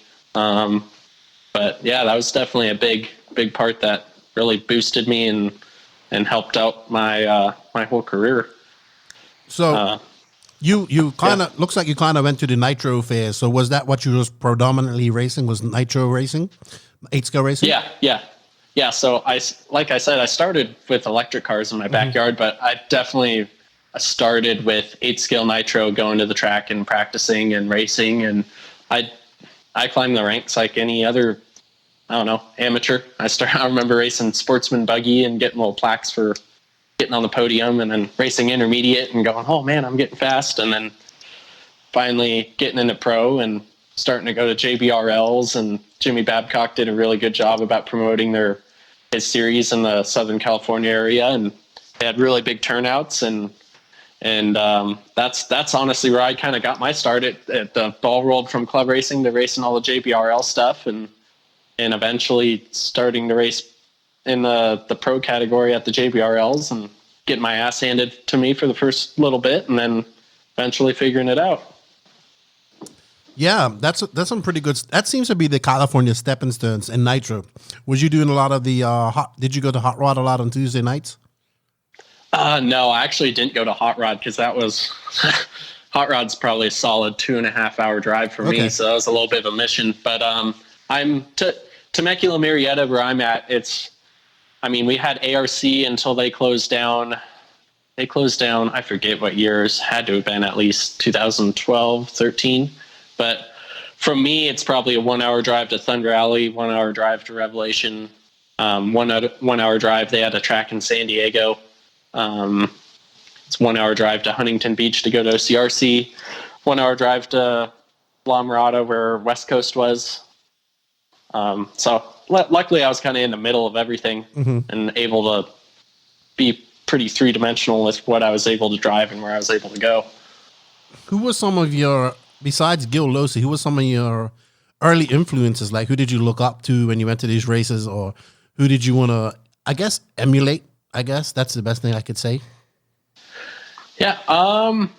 Gil was one of the mentors I definitely really looked up to, as far as a driver. And then I was, even from a young age, I was really intrigued with the design of the cars and wanting to tinker and tweak with stuff. And I wanted to show up to the track with a car that was better than everybody else. And obviously my dad, with his knowledge, engineering knowledge, helped a lot with that. But as far as drivers go, I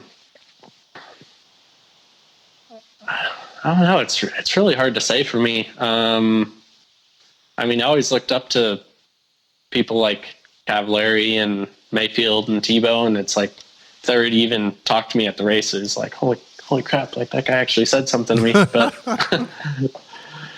who would have known? It would have gone down the road and we would have been making fun of each other. And crazy how that works out, isn't it?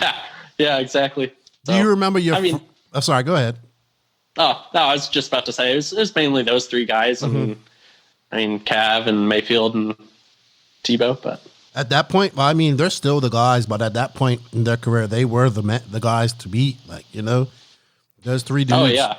Yeah. Oh, yeah. Yeah, like if you're I remember going to like JBRLs and Cavallari would show up and you're like, oh my God, like Ryan Cavallari's here. Like, this is crazy. Interesting. But that was just me being a 12-year-old kid and I don't know. I wasn't very good, so it's like if the fast guy showed up, you're like, oh my God, this guy's the shit. Starstruck, dude. I know. I get it sometimes too. Oh yeah, I get it sometimes. So, when was your first outside of California big 8-scale race then? First big race would have been Nitro Challenge for me. I think it would have been 2009 or 2010. I drove for Kyosho at the time. I wasn't very good, but knowing the people I knew, there's AKA just started. I think Kyosho was involved with them. So knowing Gil and the whole Losi family, I was able to get a 50% sponsorship from Kyosho. Yeah. And that was right when the MP9 came out, and I ran Nitro Challenge that year in the open class and ended up winning open truggy at Nitro Challenge. And that was my first out of town race. I don't remember what I did in buggy. I think I got second or third in buggy. And this is at the Nitro Pit or at Fair Farm? Nitro Pit. Okay. Yeah, so I think I ran open class that year and I won. I remember winning. And I remember it raining too. Every single year at the Nitro Pit, even Fair Farm too. I remember it snowing one year at Fair Farm. But every single year at Nitro Pit, it was just a muddy fucking disaster. Yeah. But so what happened after you won open, and did things change for you? Did you start to come on people's radar? What route did you go after that? not a whole lot happened after that, actually. I just kept racing more JBRLs in Southern California. I think I went to, let's see, where did I go after that? I think that race would have been, I think I went to the Nationals in Joliet, Illinois.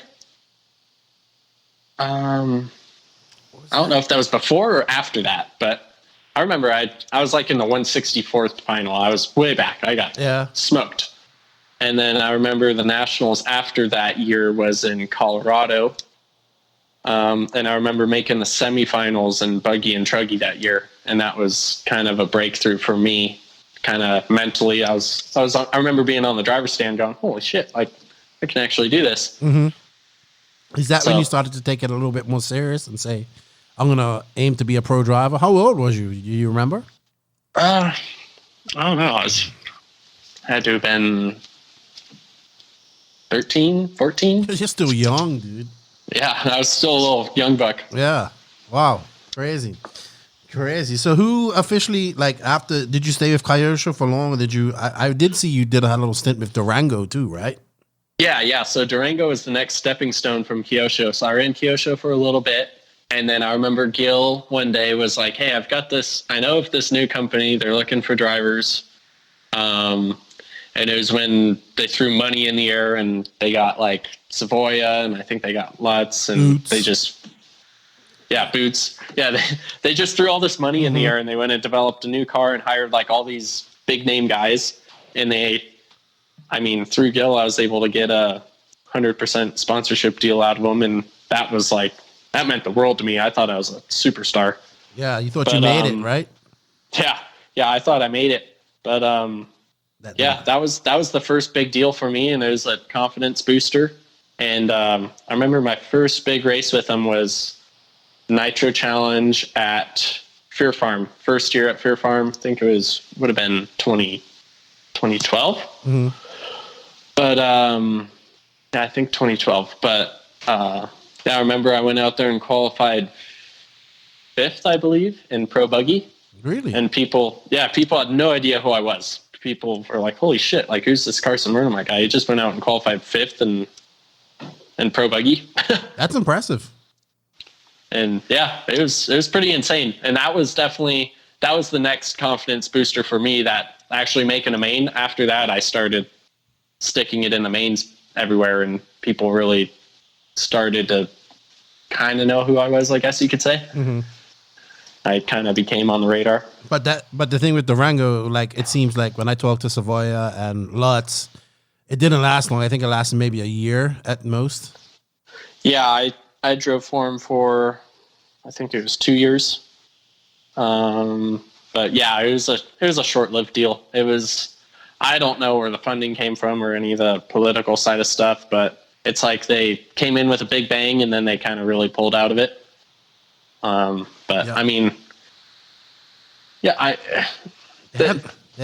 stuff was out there for sure. The cars were definitely different. I mean, they weren't conventional by any means. I remember the gas tank was kind of in the middle of the chassis almost, if I'm thinking right. Yeah, the gas tank was offset, but the filler neck went off to the middle. Mm-hmm. But it had this super small fill spout, so if you like used a fuel gun, it wouldn't go through the fill spout quick enough, and then it'd overflow all over your brakes and servo and stuff. And your tank wasn't full, so you had like half a tank of fuel, and then you had no brakes, and you're just fucked. Sorry, but I mean, good ideas. I remember debating about I remember that, and the JQ came out at the same time. I was like, I want to get either of these cars. I ended up getting none of them because I didn't even think I raced RC after I came back from my job. But yeah, so you did a year of Durango. Where did you go after that? Yeah, so after the Durango, my move would have been Mugen Seiki. Actually gave me a deal. So I was Mugen Seiki for 8th scale, Schumacher for 10th scale, and that's I think that would have been 2014, and that was my breakthrough year. I had tremendous amounts of success that year, 10 scale and 8 scale racing. And that's what really put me on the map with everybody. And I started getting phone calls and all sorts of people knocking on the door. Who was knocking on your door? I remember you were saying Yokomo was. You had become... Yeah. Yokomo was very interested in me, and how all that started actually was at the time Lee Martin was running for Yokomo and then Mugen 8 scale, and I met him through... Excuse me. I was racing for Schumacher at the time, and I started racing some international stuff. I was going over and running the EOS series, and so I'd fly over there. And at the time, Tom Cockrell was the engineer, I guess you could say, at Yokomo, or not Yokomo, Schumacher. Yeah. And I would go over and stay with Tom Cockrell, and he was friends with Lee Martin. So I would go over there like a week early because I was this American guy that never raced on this AstroTurf stuff, and I absolutely sucked at it. So I'd go over there and practice for a week with Tom and Lee, and then we'd go to the race. Where would you practice to? Would you practice at Schumacher was Silverstone? They were close to Silverstone. I actually never went to Silverstone. Like every time I was there, it was always raining or... Well, this was an indoor track. Oh yeah, Silverstone was a indoor track. That's the one... That's where Neil Craig goes, where it's looks like a basketball court, right? I believe so. It's like a college, and yeah. I've been there a few times. I get all their names mixed up, but I went to one. I went to one that was actually, it was like at a school, and they laid down carpet, and it was like they raced touring car and they raced off road. Oh no! And I remember racing off road there, and then we went to another indoor place, like way up in it was way north. Like it was a 3-hour drive from Schumacher's facility. And it was up by like where Neil Craig lives. Okay. And it was like this rubber basketball court mat material. Yeah. It was like driving on clay. It was weird, but I got my ass handed to me there. It was nothing like going to EOS. I don't even know why we went there, but really? Yeah. That's crazy. So I remember from there, we ran a race there, and then I remember practicing a lot at Maritime. I've been there. Yeah, it was like in the World War II. Like weirdest place to have a track, isn't it? Yeah, it was like in this building that they made like World War II ships and weird stuff. It's like a World Heritage site. I was like, "Where's this track?" And they're like, "You go up these steps, and it's just." I would never think it was an RC track there. Oh yeah, like you're going up these stairs through these weird doors, just waiting for some dude to come around the corner with an axe and just slice your head off. Like it was the weirdest. It felt like you're in a haunted house. Yeah, it was crazy, but it was a nice race scene up there. There was a big turnout, and nice track. Like me, Tom, and Lee would go there and practice, and then other than that, we would always go to Robin Hood. Yeah, that's a nice track too. That's where I believe the Euros, well, there's not going to be any Euros. I doubt there's going to be Euros this year, but that's I think where the Euros are this year. So. Oh, okay. Yeah. Robin Hood was. I think that was one of the first tracks I drove on when I actually went to England for my first time. But that track was really cool. It was interesting just because like all the terrain was natural. I mean, they built it, but it was like driving around in your backyard. There's just a bunch of weird. Like the face of the jump was not the same from the right side to the left side. Good stuff. Now you did get to go. How many EOSs did you go to? Which countries did you go to when you raced EOS? Let's see. My first EOS would have been, I think Austria. I think Austria EOS, and then after that would have been Poland EOS, and Poland EOS was the one that I actually TQ'd in 2-wheel drive. Okay. And then after that, I went to the Hudi Arena in Czech Republic, or not Czech Republic, Slovakia, wherever they're from. And then I did 2 at the Nürburgring. Yeah, I remember you saying that was a great experience going. You actually went to the Nürburgring, and I would love to see something like that too, man. Europe is so different, man. So different. Yeah. Oh so different. Yeah. For sure. That was one of the coolest experiences for me was the opportunity to even go over there and race those races. There's just such a culture shock and just different way of racing. And then like the coolest part was like I think the coolest part for me was like you're in the middle of like an actual town, and you're in a cool town that you've never been to before. And after the race, you can go to bars and pubs and cool restaurants, and you're like in the middle of all this nightlife. And it's like we didn't really have that in the U.S. And I was only 18, so I wasn't allowed to go out anyway. Right. But I mean, we would go out afterwards there, and I was like, wow, this is the coolest thing ever. We can actually go have fun after the race. Did you find the style of racing in Europe to be much different from American racing? Yeah, for sure. It was a lot more organized. It was definitely a lot more scheduled. It wasn't like, hey, we might start at this time. It was like, no, we're starting now, and if you're not here, then sorry about your luck. Did you get to race much 8 scale over there, or just predominantly 10 scale? No, just only 10 scale. The only 8 scale I did was that World Championship in Sicily. Yeah, let's talk about that, because you did really well at this race. You finished third. Really well. Yeah, so that was, I think that was my second World Championship. First World Championship was, I actually drove a Durango car down in Argentina for the 2012 Worlds? Yeah, 2012 Worlds. And we did terrible there. I think I was in the 16th final, 8th final, something like that. We're so out to lunch. I was running, do you remember the tires called Motos from AK? It looked like a Dunlop tire from a dirt bike. I remember running those because like my car was so out to lunch that like that was like the biggest Band-Aid you could do is like run something that was, I don't know. For some reason, it only worked with that tire. But still, with that tire, it didn't work, if that makes any sense. I guess you're just looking for the best. I don't know. Best of both. I don't know what you're looking for, but that means we were fishing, and I was fishing, and I had no bait on my hook, and I was just seeing what was happening. Right. So you go to Sicily, 2014. I remember you having all these crazy air dams and wings on your body. They allowed that at IFMAR. Allowed you to run that. Yeah. They didn't even bat a nose at it. I mean, who likes to run all that stuff? Max Mort. He believes in all that stuff. Joseph doesn't believe in that. He says it's all placebo. So I want to get your thoughts on that, because you and your dad worked really hard on that body. Oh yeah. I mean, well, you can tell Joseph if he doesn't believe in aerodynamics, go watch F1 or something. I don't know what sport he's watching, but you say it's all placebo. You're an idiot. Yeah, that's whatever. What you say. So he could go fly a kite in the rain then. So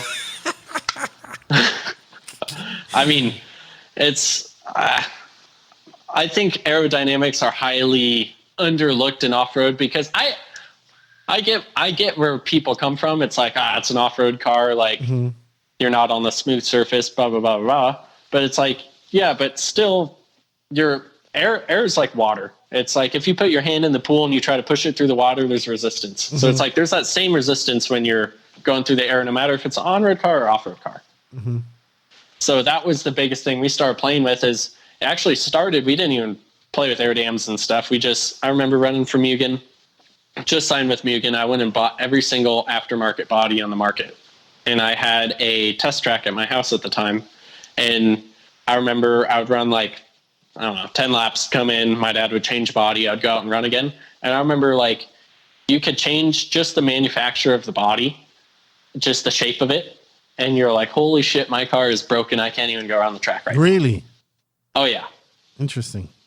Just in the shape of the body. Like people would run like body X because it looked cool. And then I remember going and trying it, and I was like, why the hell are they running this thing? Like I can't even go around the track. You know, Greg Degani, he has these bodies. I think they made them for the JQ. The guy's out of Singapore. I can't remember his name. But Greg has like 3 or 4 of these bodies, and he's like, I use them. I don't know which particular track he runs them at, but he doesn't race much. No, he's like, this gives my car much more corner speed and whatnot. And JQ just laughs at him, but Greg's doing a lot better than JQ is. So, you know, when he comes to these races, so I'll listen to what Greg has to say. But yeah, I mean, at the end of the day, that I've always said it, stopwatch does not lie. So if I stand on my head and drive and the stopwatch says I'm that much faster, I'm going to fucking stand on my head. There you go. So Sicily, this was a weird track. It was like concrete almost. It wasn't. I remember watching this Worlds. It was the weirdest surface I've ever seen. Just let's run through that when you get to Sicily and see this track. Yeah. So I mean, we all got there, and yeah, it was weird because I remember there was some controversy that people went to the warm-up race and said that the track was concrete and that they just poured concrete on it and and then I remember we got there, and I don't know what the actual surface was, but it looks like they just took concrete and actually spray painted it tan. Really? Yeah. And there was also some controversy with fuel there, I believe, too. Yeah, I forgot what the deal was with fuel, but we ended up running like runner time or something weird. Mm-hmm. Like they could only get certain fuel into the country. Right. But I don't know. It was strange. I don't really recall the whole fuel situation, but all I know is that my cars are still rocket ships. At the time, I had I had an OS deal, and I actually had Dino Dan, who used to be the engineer at Losi, who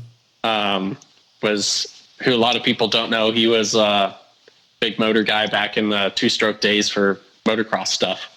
So he always tuned my engines and set stuff up for me. And oh man, I think I had the fastest car there on the straightaway by quite a few miles an hour. Really? Now, at this point, are you a salary driver from Mugen, or what are you right now? Are you still like semi-privateer, or what's going on? No, so my deal at the time was I was getting free cars and product out of Mugen and travel. They were just paying for my full ride. I just was not getting paid salary, which I was pumped on. I thought that was the coolest thing ever. I was getting to travel the world and play with toy cars, and it didn't cost me a dime other than what I ate for dinner. So, but yeah, I showed up just full underdog. Nobody really expected anything out of me. I think Lee Martin was one of the top. It was Batlle and Lee Martin were the top Mugen guys at this time, I want to say.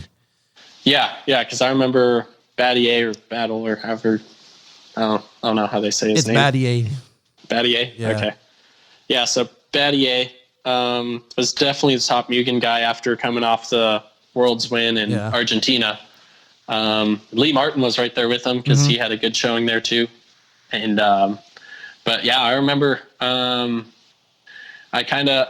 I remember being top 10 the whole time and making the semifinals. And I remember something happened I had something dumb happen in the semifinals. Like I had a throttle or turn spring fall off or break or something. I remember driving like maybe 30, 40 minutes in my semifinal, like with the throttle sticking halfway open. Really? Oh yeah. I was just cruising it, trying to make it. And I think I didn't finish too bad because I remember starting 7th.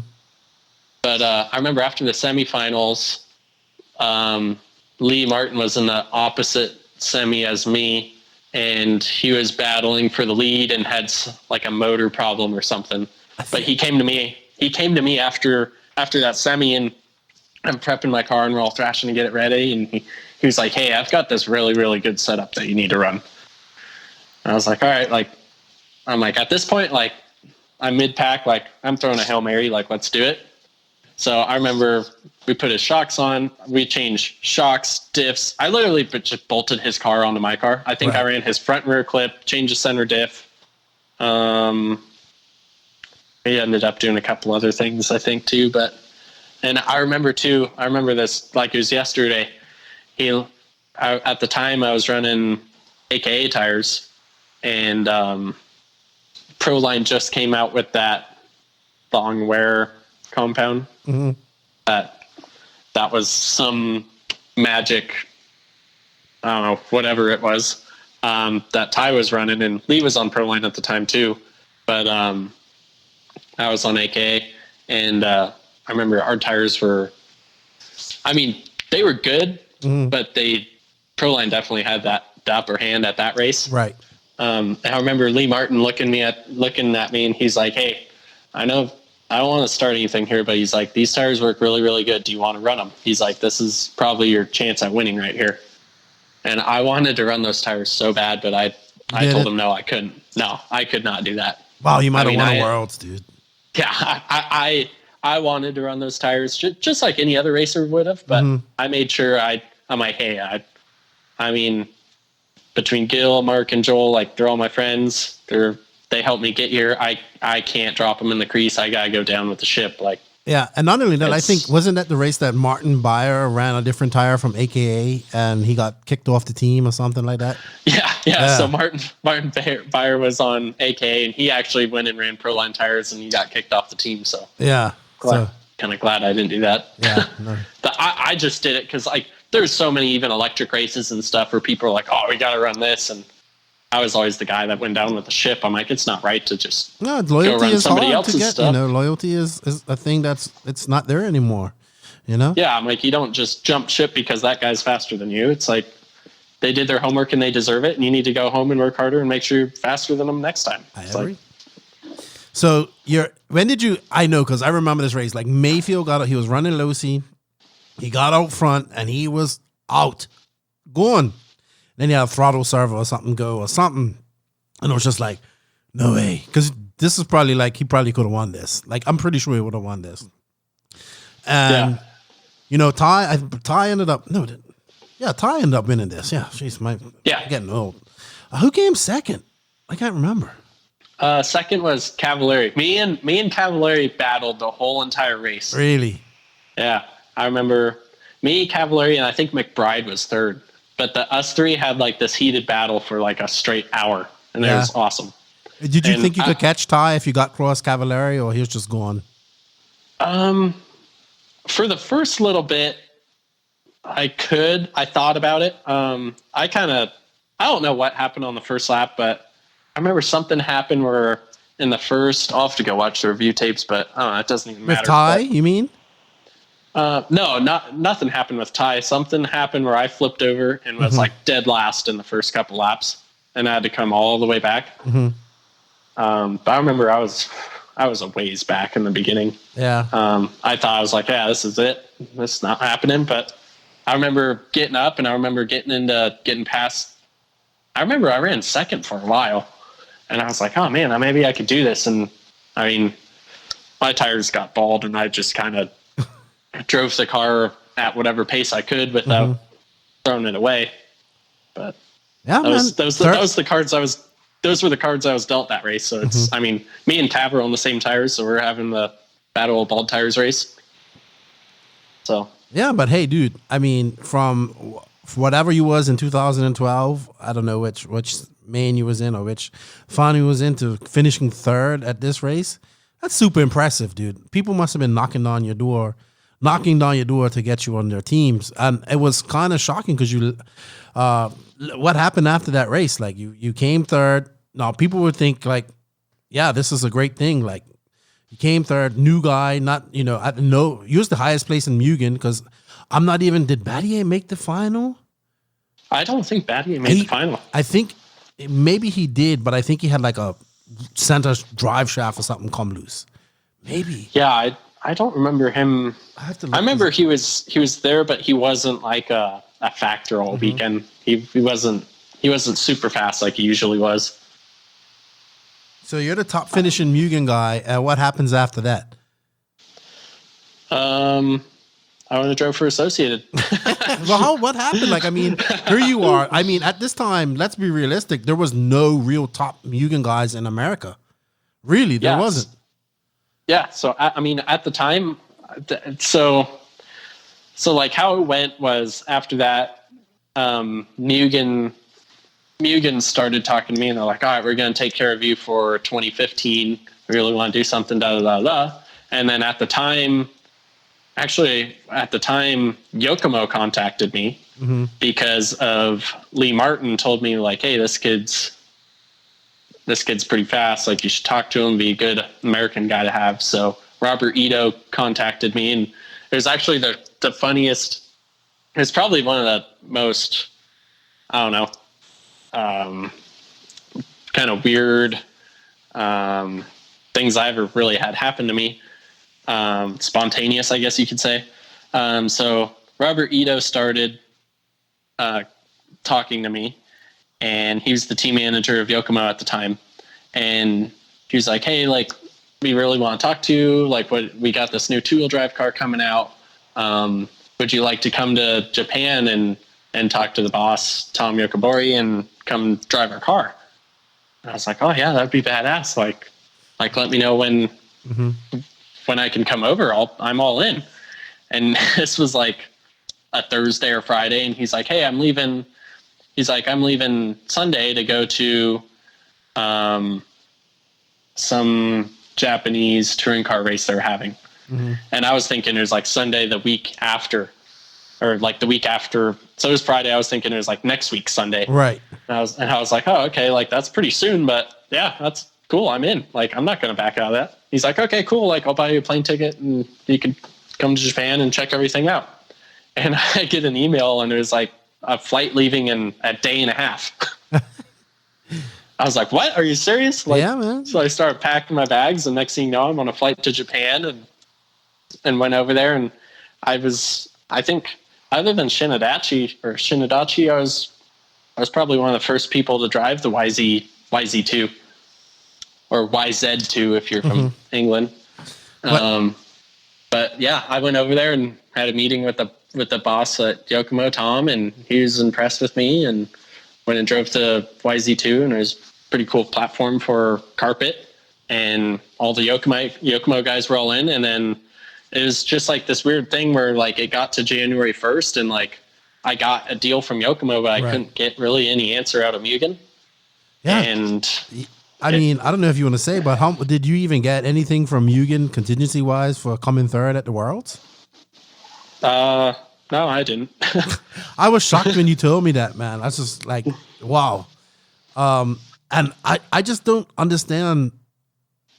I can't fathom why Yokomo wants you. And the natural fit from Yokomo is obviously Mugen. You know what I mean? Most guys who run Yokomo run Mugens, or now they run like Agamas, some run JQs because there's no 10 scale platforms. But I mean, that was a natural fit for you. And I just can't believe who they let you slip by. Who did they have in 2015? I can't even remember. Yokomo or Mugen? No, Mugen. Mugen, it was in the US. It was me, Drew Moeller, who he went on to run for Hot Bodies the next year. Cole was Cole driving Mugen at this time? He might have drove Mugen in 2015. I can't remember. I don't think he was. I remember in the US it was literally me, Drew Moeller, and Barry Pettit. Yeah. And Barry Pettit got out of RC. Drew Moeller doesn't race. Well, none of these guys race RC anymore, including you. Yeah, actually, I mean, Drew actually hit me up a couple weeks ago to hang out, but evidently we're not allowed outside of our houses anymore. So yeah, that's so crazy. Like, I can't see how they don't offer you a deal.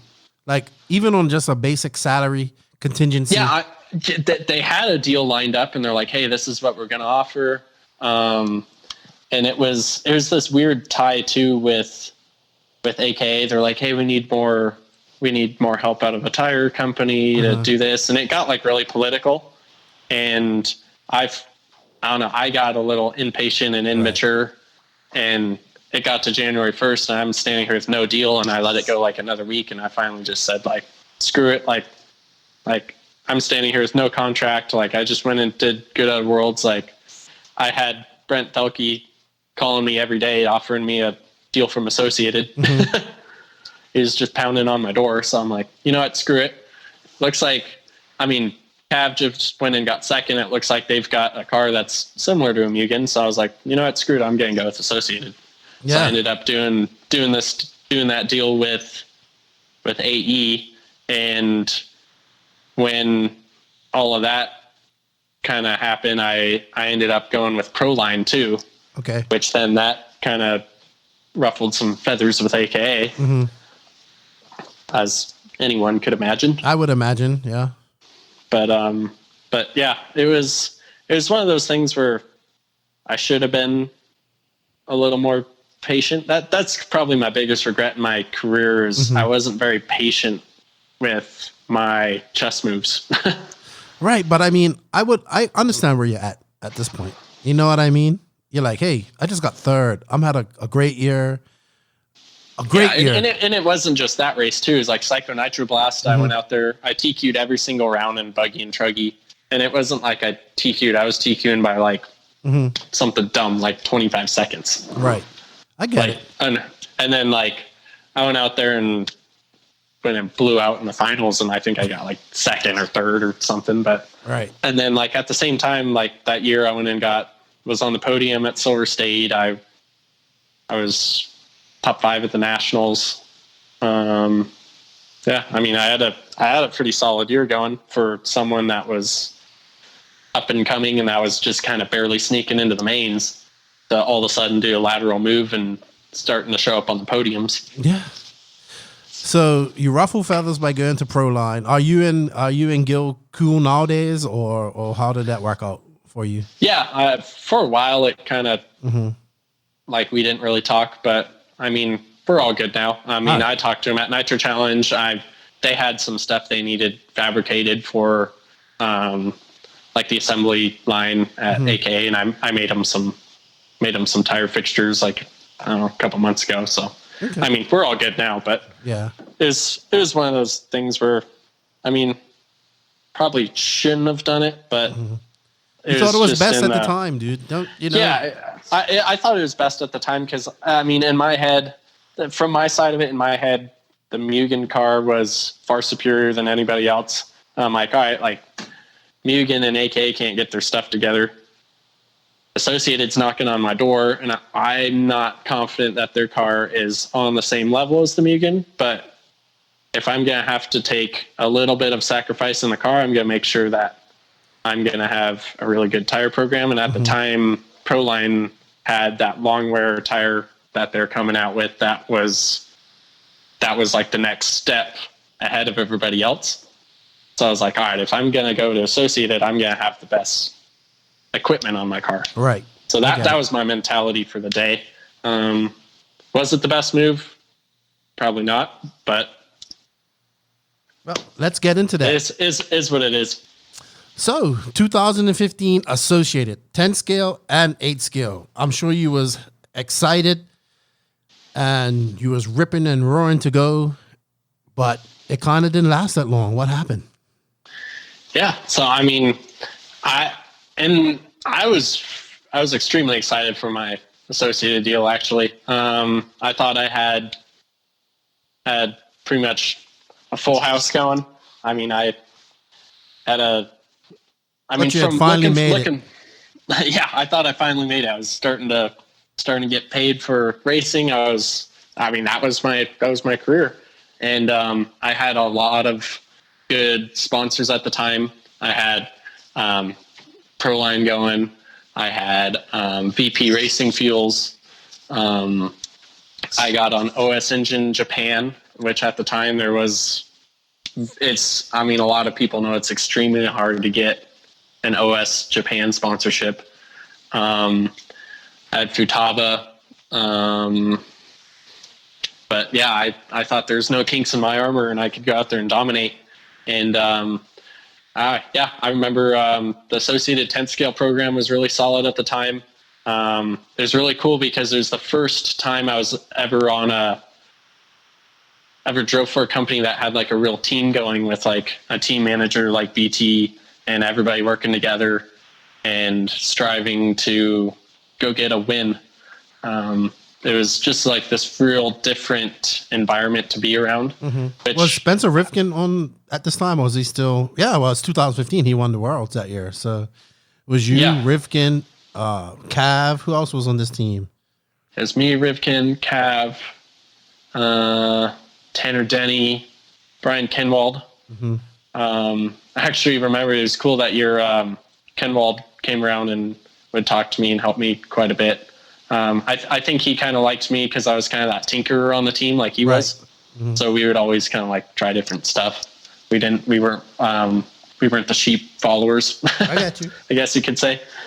But yeah, other than that, in Europe, there's obviously Neil Craig.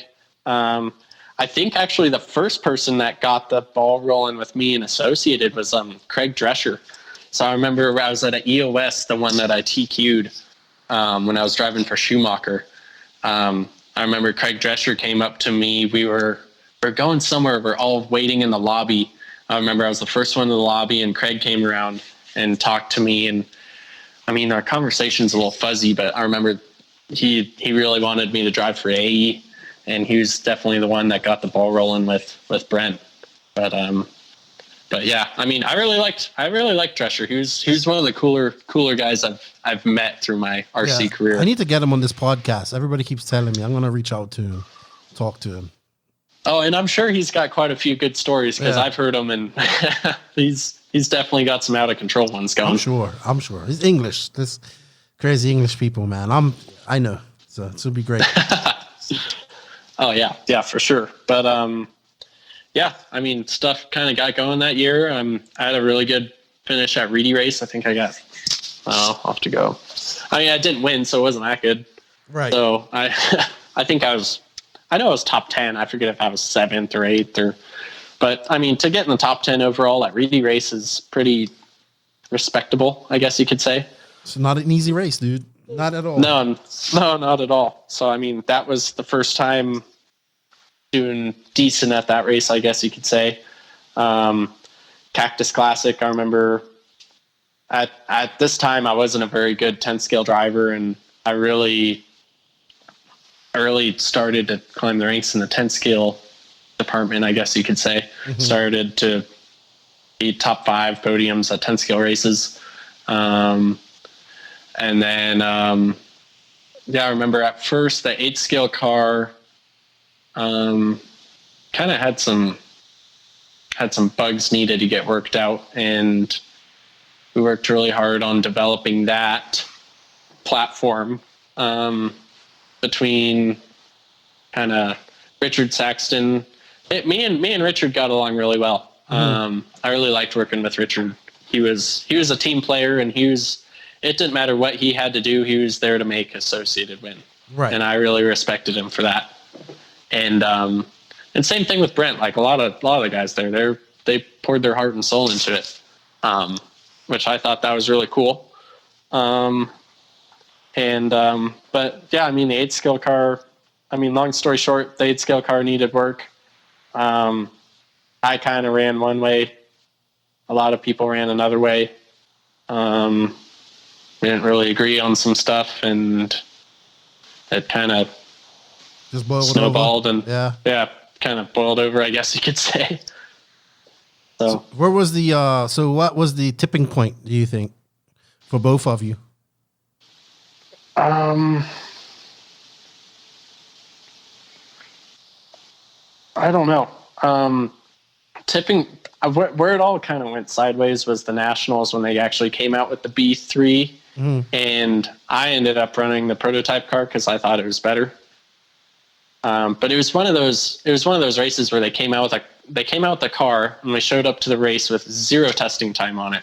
Just kind of, they came out with a brand new car. We built it and went to the Nationals. And in my shoes, I was kind of like, what the hell? Like, we've been running this other car, and we did good at all these races all year. And now we're going to switch platforms and run something that we haven't tested. And was it completely different from the prototype you was running? It visually looked the same. Mm-hmm. Handling wise, it was a completely different car. Okay. But so I ended up running the prototype, and stuff didn't go well at that race. Yeah. As everyone could imagine. And then I think, from there, I remember they kind of wanted to go forward still. They're like, let's put this behind us. But I was like, no, I want to go do something else. I'm like this. I don't know. Yeah. I kind of got in my own way of doing good there, I think. Mm-hmm. In hindsight, I wish I made that move and just sat down and was a driver. I tried to get in my own way of trying to develop a car and saying we need to do this, do that, telling the engineers what to do, which obviously I wasn't making very many friends. So it was like kind of they wanted you on, but you left. And this was, how long did that last? It was like, you signed in January. It was like 6 months. Yeah, it was a shock. And then you went, I think you retired from 8 scale. Or you just said, I'm not going to run 8 scale anymore and just focus, and you ran Yokomo 10 scale? Yeah, because right after I left them, right after it was announced that I'm not running for Associated, my phone was ringing, and it was Robert Batlle again. And he was like, oh, like, do you want to run Yokomo? So I was like, oh, yeah, like I would love to. And that's kind of what got the whole thing started with Yokomo. And I mean, my time at Associated, I was able to get a little better taste of 10th scale, and I helped them develop a lot for the car that actually Spencer drove at the Worlds that year. We worked really hard on a lot of things like that laydown transmission. At the time, everyone was running like the mid-motor stand-up gearbox 4-gear configuration. And then I was one of the people that pushed really hard for laydown transmission, 3-gear configuration. So the momentum of the motor is pushing the front end of the car down instead of trying to pick it up in a wheelie. And then we redesigned the car that basically, if you look at all the 2-wheel drive cars right now, or at the time, all the 2-wheel drive cars were designed around a 23, 24 millimeter ride height. So all your roll centers and stuff are set up to run that ride height. So when you slam the car down to 17 millimeters off the ground, all your roll centers are underground. So basically we went and designed a car that basically we picked all the roll centers back up to where they were at the 24 millimeter ride height, but then lowered the car down to 17 millimeters. But then actually kept all the same. We kept the same roll centers and really paid attention to keeping the same dog bone plunge in the car, because that plays a huge factor in jumping and landing and how the car drives around the track. So that was one of the projects I was actually kind of involved with at Associated. Kind of worked with Cody Newmandahl a lot on that, which he was actually a pretty smart individual. But after that, went to Yokomo and was able to bring some knowledge of what I learned from that project over to them, and kind of got the ball rolling there. Did you miss Nitro when you was racing 10 scale? Oh yeah. To this day, I really wish I still would have been racing Nitro. I mean, that was my bread and butter. That's what I was good at. And yeah, it was more my style too. I wasn't that balls to the wall, super aggressive, go out there and pin it driver. I was more of the, all right, kind of set in your groove, get out there and put in an hour-long race without making mistakes, and have something that doesn't fall apart and is easy to drive and your brain's not smoking. And electric was the opposite of go out there and just 5 minutes of mayhem, smash into each other. And I mean, I was able to figure it out towards the end, but I wasn't as good as I was Nitro for sure. So how long did you run Yokomo for?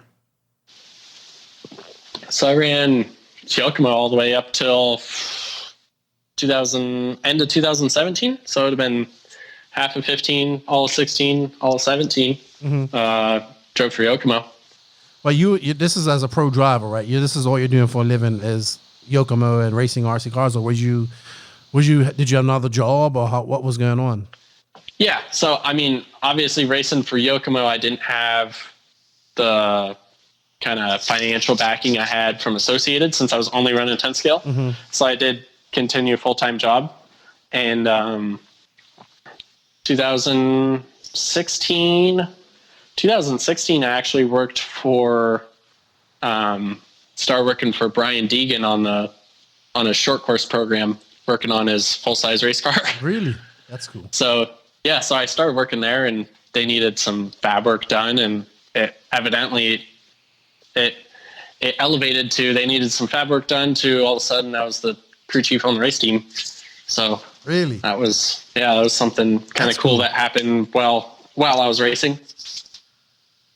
Yeah, I would say so. Did you ever get those guys into RC while you was there? No. I actually almost quit RC when I was doing that because I was working so much. Yeah. I could see that. So eventually, what ended up? When did you just say, all right, I'm had enough of RC, and I'm gonna focus on this? And what actually led to that decision? It actually didn't just happen that like one day I was like, I'm done with this. It was so I worked for Deegan for 2016, and it got to the end of the year, and I remember he started talking to me. We're running this race program out of his house at the time. And I remember him talking to me going, all right, I want you to like take over my whole program, run it out of your shop. We'll run out of your shop at your property. You're in charge of everything. I just want to show up with my driving suit and drive. So I was like, okay, I'm all in. And then they couldn't come up with the budget to do what he wanted to do. So that whole thing fell through. And in the meanwhile, while I'm working for Brian doing this whole off-road deal, Robert Ito's talking to me about next year and like what the future kind of holds. And I was like, hey, I still want to do this, but I was like, I'm not able to put in what I could a year ago. So I was like, we need some other people on the team. And at the time he was like, hey, what about I don't know, Billy Bob sent me a contract. You know this guy, da, da, da, da. And I was like, we really need a big name guy. I'm like, and I don't know where Mayfield's name came up, but I think I don't know if he parted ways or there's a rumor of him parting ways with Losi. But I remember telling Robert Ito, I don't think I even told Mayfield this, but I remember telling Ito, I'm like, the guy that is going to get us big in the US, I was like, if we could get Mayfield somehow, some way, I was like, you need to get that guy on Yokomo. I was like, because he's going to be the guy that could go win races because I'm too busy doing what I can to go win a national right now. So I was like, I don't care I'm like, you could go ahead and give him my whole entire salary on top of what you're going to offer him just to get him to drive for us. But I was like, that's the guy that we need. So somehow they made it happen. And they're able to get Mayfield on the team. And after that, that really got Yokomo on the map in the US because I drove for him for a year. I drove for him for a year, and we're able to. That year was like this weird kind of development period where me and Shin were really developing the car to get it to work good on dirt because visually the car looks the same, but we really made a lot of geometry changes to get the thing to really work a lot better on the clay surfaces versus the Astro and carpet. And that's why to this day they still got two different cars, just like any other company started to do. But yeah, once we got Ryan, all of a sudden it started gaining traction. You saw people wanted to distribute Yokomo, and people wanted to buy Yokomo cars. You started seeing more Yokomo cars at the track. Like it was really a name that one I couldn't offer, and I wasn't big enough that people knew who I was, and I wasn't able. I had so much other distractions in my life. I wasn't able to dedicate that much time to RC anymore. So he was really the one that was able to plant the seed and get that company going here. I would definitely say so. He's done amazing for Yokomo and North America, and he continues to do well. And it's just Mayfield, man. I mean, he has that star power, and he's awesomely fast, dude. The guy's amazing. Anything he drives, he's amazing with. So. Oh yeah, he can. That guy can go take a shopping cart and make it go faster on the track, and he's even one of those people where, I never had a problem talking to him. I don't know if going up to him, and he'll talk to you like you're a normal person. So I've always had a lot of respect for Ryan. I thought he was like you see him and he looks like he doesn't want to talk to you. But he kind of looks like he wants to hurt you. Yeah. Well, once I got to talk to him at DNC, he was drinking a Coors Light, and Joseph goes, yeah, he thinks you hate me too. This is after the Worlds thing. And we got to talking, and I got him on the podcast, man. And he kind of was a little bit cold at first, but then when he warmed up, we had a great conversation, man. And I was like, yeah, I have a lot more respect for him. And I like it. I like that he wears his heart on his sleeve, and I like him. We need more guys like that. Ryan Mayfield is all in on RC. It's I remember before one of the races, I went and stayed with him at his house, and I mean, that's all he thinks about all day long is RC. He's dedicated that when he shows up at the track, he's gonna be the fastest motherfucker there. He's definitely most definitely is one of the fastest guys there. He's definitely, I think right now, if I was to say the top 3 8-scale drivers in the world are, I would have to say Runafalk, Mayfield, and who else did I put up there the other day? And I would have to say Davide Ongaro. Those 3 guys are really doing some impressive things. And yeah, those would be my picks too. Yeah. All right. So when did you officially retire from RC? So that would have been, so after I did the whole Deegan fiasco, and then 2017, I went and worked at Walker Evans Racing, which they develop, they actually manufacture shock absorbers for off-road cars. And I just got busy there, and I ran a full year for Yokomo still. Still did good at races. I mean, I was on the podium at Cactus Classic, did some EOS races, was still top 5. I think I got 4th at the Nationals that year. Mm-hmm. And then it was like this weird thing where at the end of the year, they kind of restructured, and Robert, for some reason, I don't know what happened, but Robert wasn't going to be the team manager anymore. They had a bunch of internal changes in Yokomo, Japan, and then all of a sudden I just didn't get a contract for the next year. So I was like, well, I guess I'm done racing. Yeah. Did you try to go somewhere else, or you're just like, I'm just done? No, I didn't even try. I was kind of like, well, this is where I fit in the best. Mm-hmm. And if I can't get a deal here, I guess I'm not gonna drive anymore. Do you miss it sometimes? Yeah, I still this day I kind of miss it. I mean, I was in the garage the other day cleaning up, just sweeping and cleaning all my stuff, and looked at all my cars, and I was like, man, I kind of want to go drive again. And then I got sidetracked by something else. I'm sure. So, life after RC, what are you doing now? What is a day in the life of Carson right now? Yeah, so now, so like I said, I worked at Walker Evans for that year, for Randy Anderson. So if a lot of people don't know who Walker Evans is, I mean, he's a pretty big name in the off-road industry. Guy that owns it now, Randy, he built all of Walker's off-road cars for him, and I learned a tremendous amount about just everything from him. So anyway, after I quit working there and went back to work for my family business at the end of 2017. And I kind of had this, my family business at the time is manufacturing aftermarket parts for Harley Davidson motorcycles. So we make like fenders, gas tanks, rear fenders, taillights, all the little widgets. Mm-hmm. So at the time, I came back to work for a family business because we needed help. I was learning all sorts of new trades, learn how to draw on SolidWorks, design stuff, learn how to run CNC machines. So I was actually worth something to the company.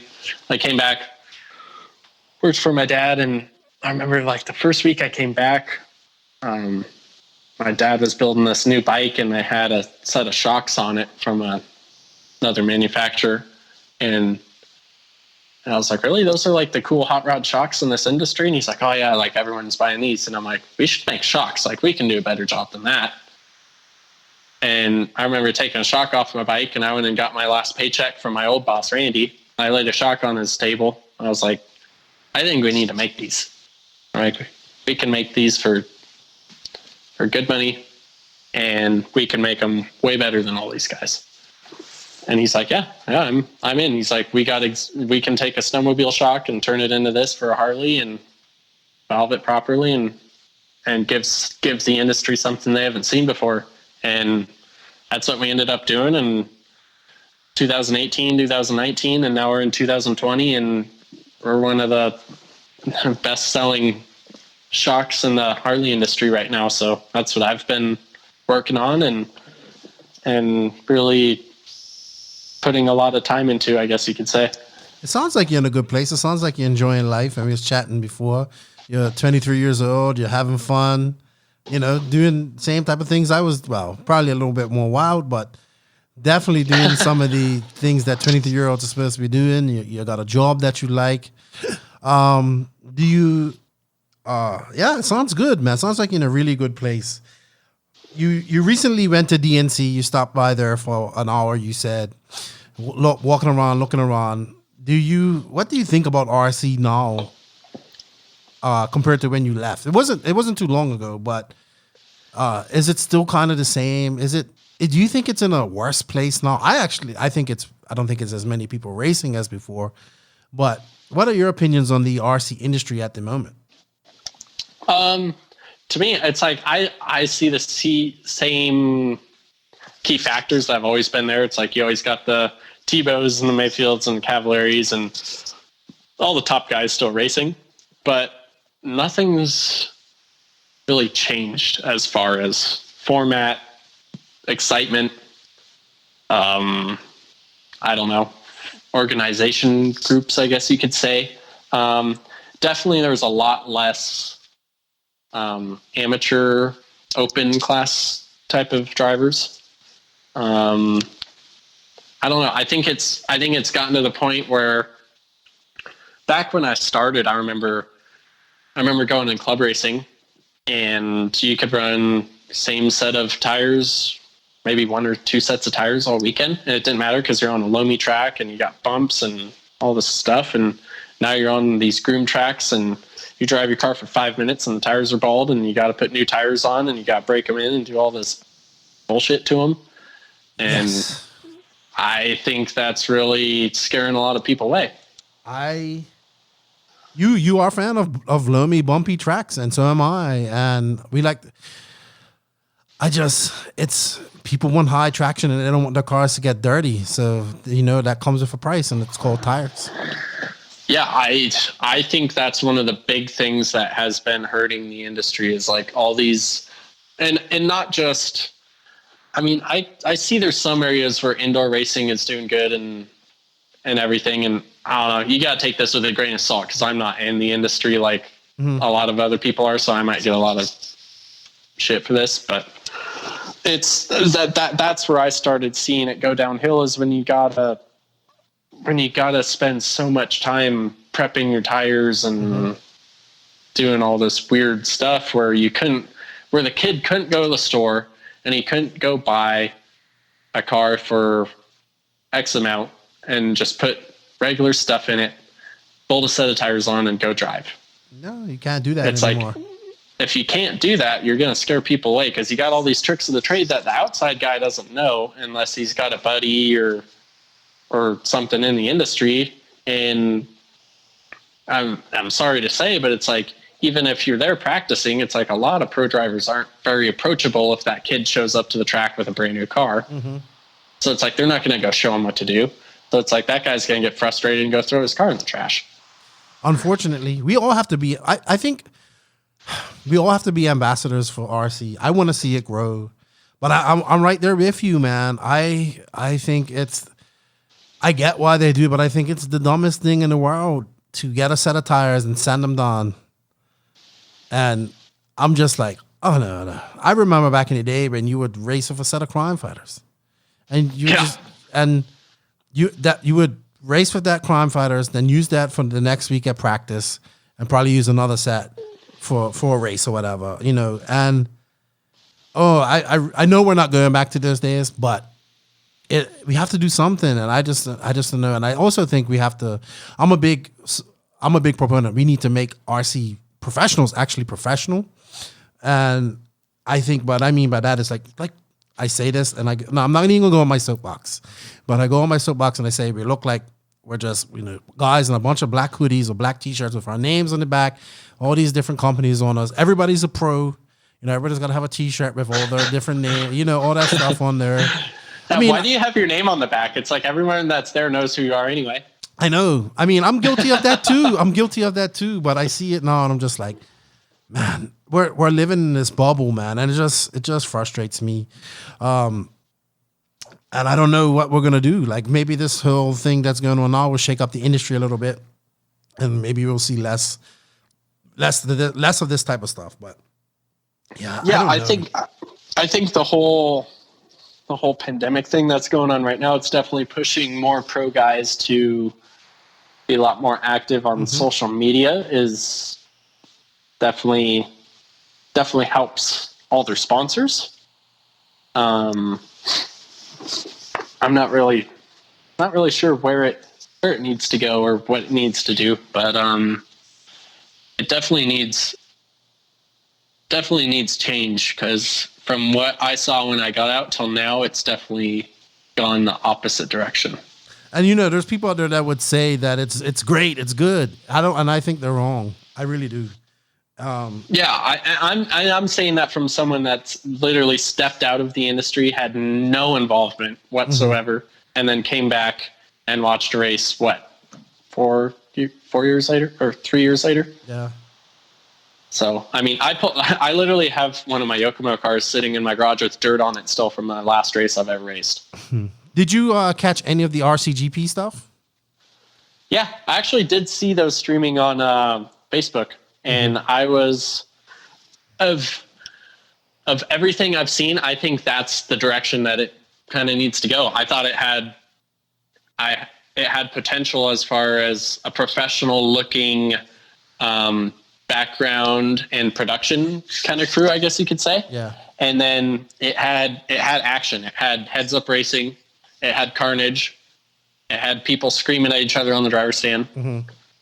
I mean, that's what people want to see. Do you think we can take something like this eventually and get RC on Red Bull TV, Monster Energy TV, and these? I don't even want to put it on ESPN. I just want it on the streaming services. And maybe get Red Bull or Monster to sponsor, like they do Monster Cross. Like that's my goal. I'm not worried about ESPN. I'm worried about these online streaming services. Yeah, I mean, I think it's funny that you bring that up, because from being around the full-size industry now, I've kind of made friends and dealt with some people from the energy drink side of things. And it's funny, actually, I tried to get, I've known people at Monster, and I tried to get a deal Monster deal going when I was racing RC stuff, and they're kind of laughed at it. But I think it needs to go the more direction of, I think RCGP has the right concept, but it needs more. You need heads up racing like they've got going. It needs action, and it needs a good presence. Like you need to have clean cut drivers that are presentable. You need to look like you need to have more pizzazz and more energy, more flashy stuff going. You need to have more firecrackers going. Like that's what people want. That's what people get invested in. Storylines, characters, like wrestling. Make like wrestling, like WWE. Like make wrestling characters, heels and good guys, bad guys. I agree with you. I agree. I mean, I don't think you should go up to the driver's stand looking like you're on in Motley Crue or something, but I agree. It needs some sort of, I don't know. Yeah. It needs some sort of action going. I think they had the right idea. Like the land rush starts with just carnage going. I mean, for me, like to even go to Nitro Challenge and just watch a race, like I walked up the fence for a couple minutes and it's like, the track's cool. It's rough. But I'm not going to stay in here for an hour and watch them go around the track. Like it's not catered to the beginner too, like the announcing and all that type of stuff. So you don't even, if you don't know RC, you don't know what's going on. If you're to just take your neighbor that's Joe Blow and he brings his buddy Mickey Mouse with him and they go watch a normal race, like Ifmore style, where it's like, all right, you go down and quiet and just take off. And then a couple laps into the race, you got whoever out front and they're just checked out. And you got so many other people just driving around the track. Like you have no idea what's going on. So it's you need to keep them more, bunched up, I guess you could say. And he's just, and there needs to be more battles. There's short races, more battles. Drivers are going to hate it, but that's what's going to bring in more outside sponsors and bigger deals, I think. I agree with you. It has to be interesting and just a storyline. And so I told you, wait for the docuseries, man. And it comes out, I'm going to send it to you right away. All right. Do you think that you can, if you was to pick up a car and get the urge to race again, do you think you could be competitive again? Oh yeah. I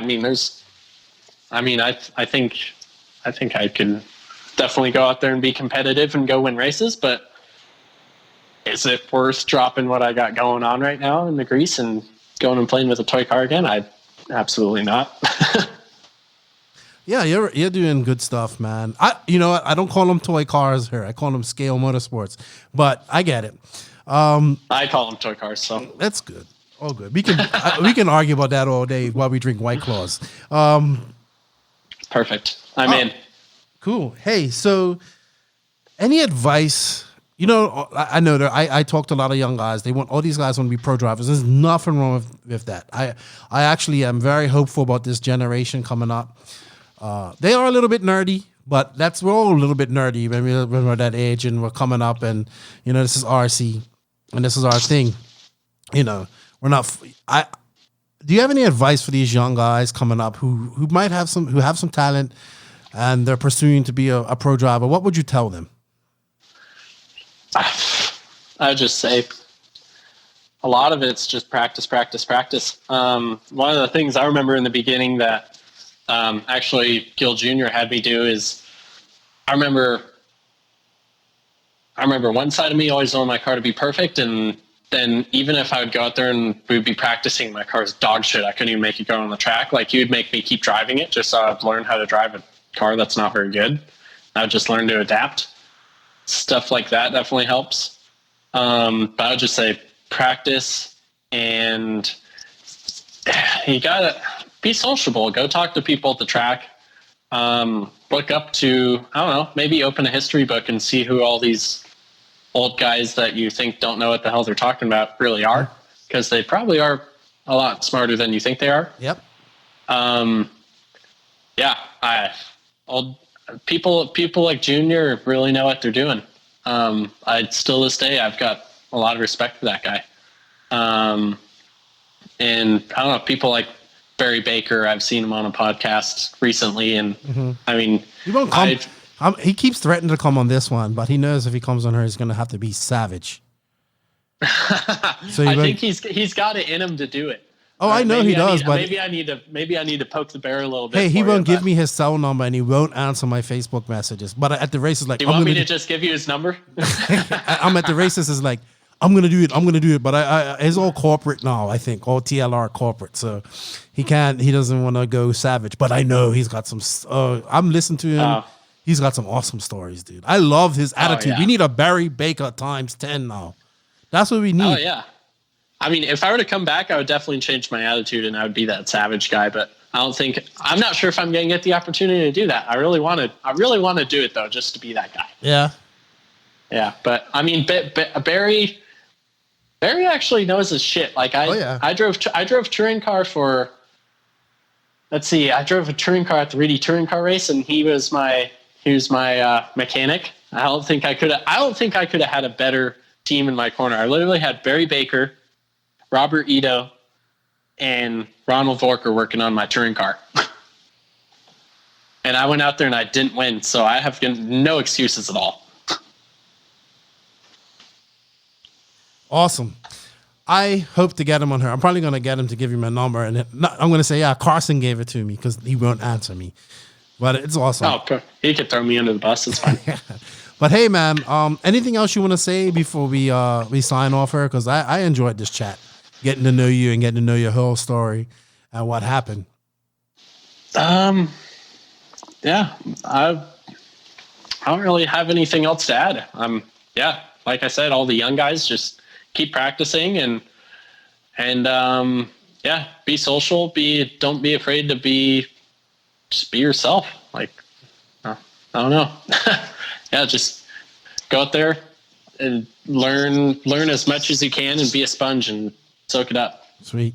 Would you like to shout out to anybody before we sign off?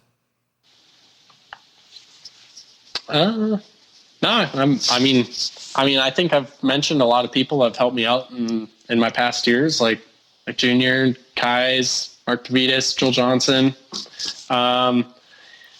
There's a lot of people that gave a lot of trust in me that really had no reason to, but they did. But yeah, everyone from AE, even though it didn't go well, like I still have respect and like BT and Saxton, all those guys, all the guys at Proline, Tim Clark and Daniel Adams, like they all helped me out along the way. Sweet. That was about to ask. Are you on good terms with those guys and even the Mugen guys? But seems like it. Yeah. I mean, I still yeah, all the Mugen guys like Chris Moore and Tim Long, I still get along with them. I still talk to Drew Moeller. Even at Nitro Challenge, I went and saw Brent and Richard and all those guys, and yeah, went and did my rounds and showed my pace and took off. I was on my way to go do something else. I think I was working on off-road suspension for UTV that day. Sweet. That sounds like fun too. So yeah. What do you do race wise now? Just go to the do you race? I saw a video where you use what's them razors or whatever they're called, the side by sides. Oh yeah. So that's actually a pretty big industry that we started to tap into. Is that basically we're doing a lot of suspension development for the razors now, and we're working with Walker Evans and Polaris Razor on developing just new shock designs and shock technology and getting these things to work pretty damn good. It's getting scary how fast they can go, but I know. It's crazy. Yeah, I mean, we've been helping out some race teams and going to races and who knows what this can turn into. Maybe one day we'll have a full size truck or be working on a real trophy truck or something. Time will tell, but you're still young, dude. You got lots of time ahead of you, dude. 23 years old, good looking guy. Yeah, I bet you're just enjoying life right now. So that's what it's all about. Yeah. I mean, I'm loving it. So I get to do something I love every day and go have fun on the weekends, and it's I'm really digging it, and it's actually funny in hindsight looking at it. I think that's probably the one big thing in the RC industry that really is left on the table pretty hardcore, is that there could be a lot of ground made up in suspension development. Yeah. So I think, and I know, and I'm going to say this wrong. I always say it wrong. Telemetry? Yes, I say telemetry, but I think that's the next big thing too. Radio telemetry and just reading what's going on with engines and maybe suspension and all that stuff too. And getting real-time feedback. Joseph and lots of guys say no, but I think it's the future. Yeah, I see yes and no. I think that could help the driver some as far as what lines to take and stuff like that. I think suspension development's just up to who's tuning it.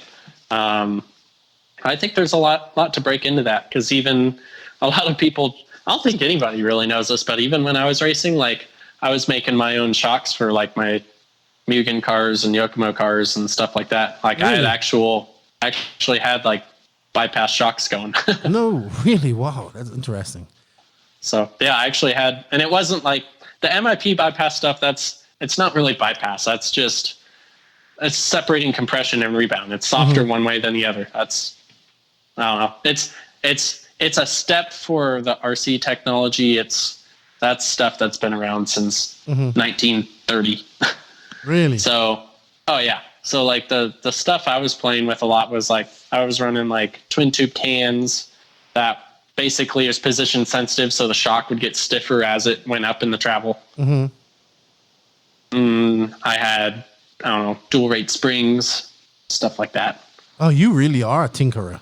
You really was into that stuff. Oh yeah, I think that's what kind of definitely. I mean, that's one thing I kind of even left out. Like even at Associated, that's one thing that kind of got me in trouble a little bit. Was Because I would show up at the track with something completely different than everybody else, and they'd be like, "Well, what the hell? Like you're not even driving the same car as us." Interesting. You gotta show some of that stuff, man. Hey, if you got a chance, send me some pictures of that. I don't know if you want those pictures released, but I think it would be cool. Oh, I don't care because I'm not really in it anymore, so I could send you whatever. But we were making crazy pistons with blow-off valves and check valves, and there's a twin tube can with bypass around the outside, like the big, like how you see Big King and Fox shocks with the bypass tubes. Yeah, it was like that, but it was all on the inside. And wow, that's pretty impressive.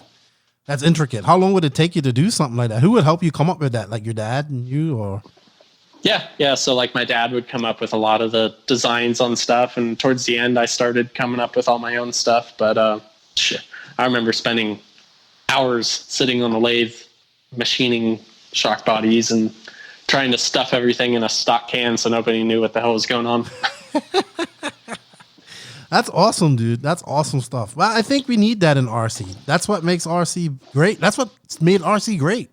Tinkerers and developing stuff and trying new things. And I think we've lost that a lot.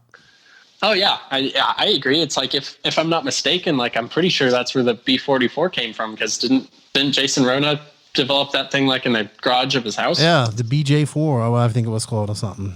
What's the BJ4? Yeah. I'm probably wrong. That doesn't sound right. Yeah, I think it was the BJ4. Yeah, I remember reading those magazines when I was a kid, when I was not very good.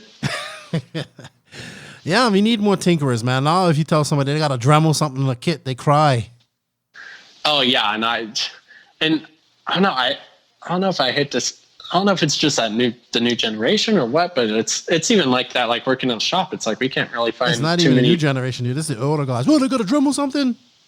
Oh, well, I'm not saying even as RC. It's like to find someone that like can work in like the shop that I have. It's like to find someone that if I could go, hey, go face this off on the lathe and then go over here and weld it and go over here and do this. It's like people are like, ooh.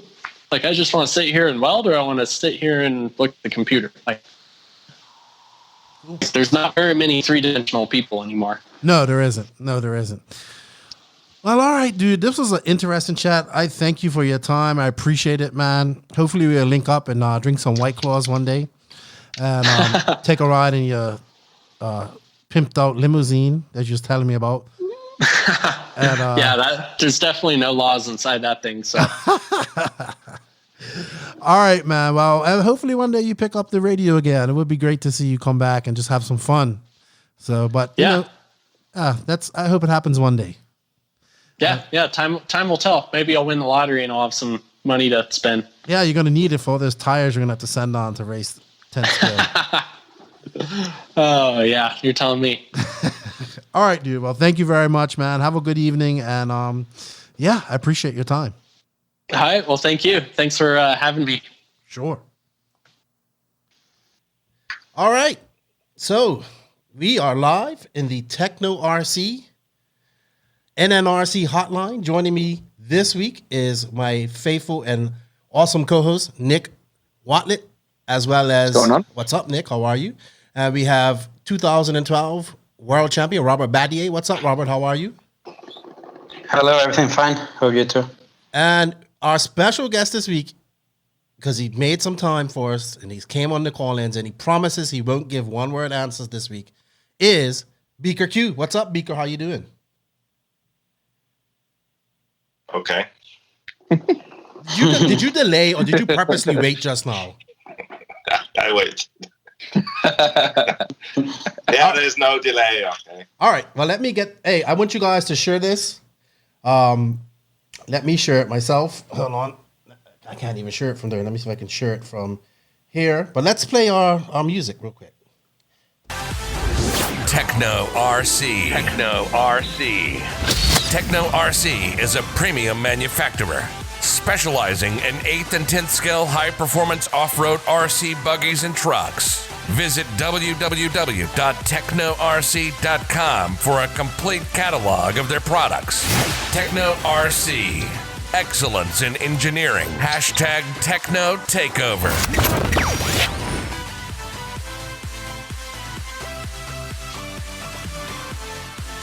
Yes. You know what? I talked to Danny at DNC, and he said he's gonna get me some tracks, some techno tracks. So maybe I got another intro done with some of his music that he made back in the day. I didn't honestly believe that he was a techno DJ until I asked him. You told me, Joseph, but when I asked him, he said, "Yeah." Techno pisses excellence. Did you hear? No, see, now you're using my. It said so, man. No, it did not. It said something about excellence. It also said that Tekno is a premium brand or something. I didn't quite understand that part. Well, whatever. See, you always got. I didn't bring you on here to be rude. We're here to talk to the people in RC. So what's up, everybody in RC? If you guys want to chat, like I said, we got Robert, we got Nick. Give us a call. We are looking for call-ins today. Why is this still playing? I don't know. Okay. I forgot it. Because you're in charge. How come you introduced Nick like, your faithful co-host, like best friend, basically? Because you Nick, and then because I am champion 2012. Then nothing. Like, I did Nordic champion, like this guy made his own car, like something. Like say something positive. Okay, here we are, Joseph Quagram with the Nordic Championship. And hey, Joseph, I meant to ask. Yesterday, I saw you use the bigger ruler to measure something, and I wanted to tell you that, stretching the foreskin doesn't make it any bigger, just so you know, right? It doesn't count? No, it doesn't count. I'll figure something out. That was funny, though. I must admit, your entrances to your Facebook Lives are epic. People, it's good to see you doing them, but you need to get better internet. Yeah, I need to get some real internet. Yeah, not bootleg wireless anymore. Yeah. But as Max would say, in Finland, what happened in Finland? You guys don't have good internet?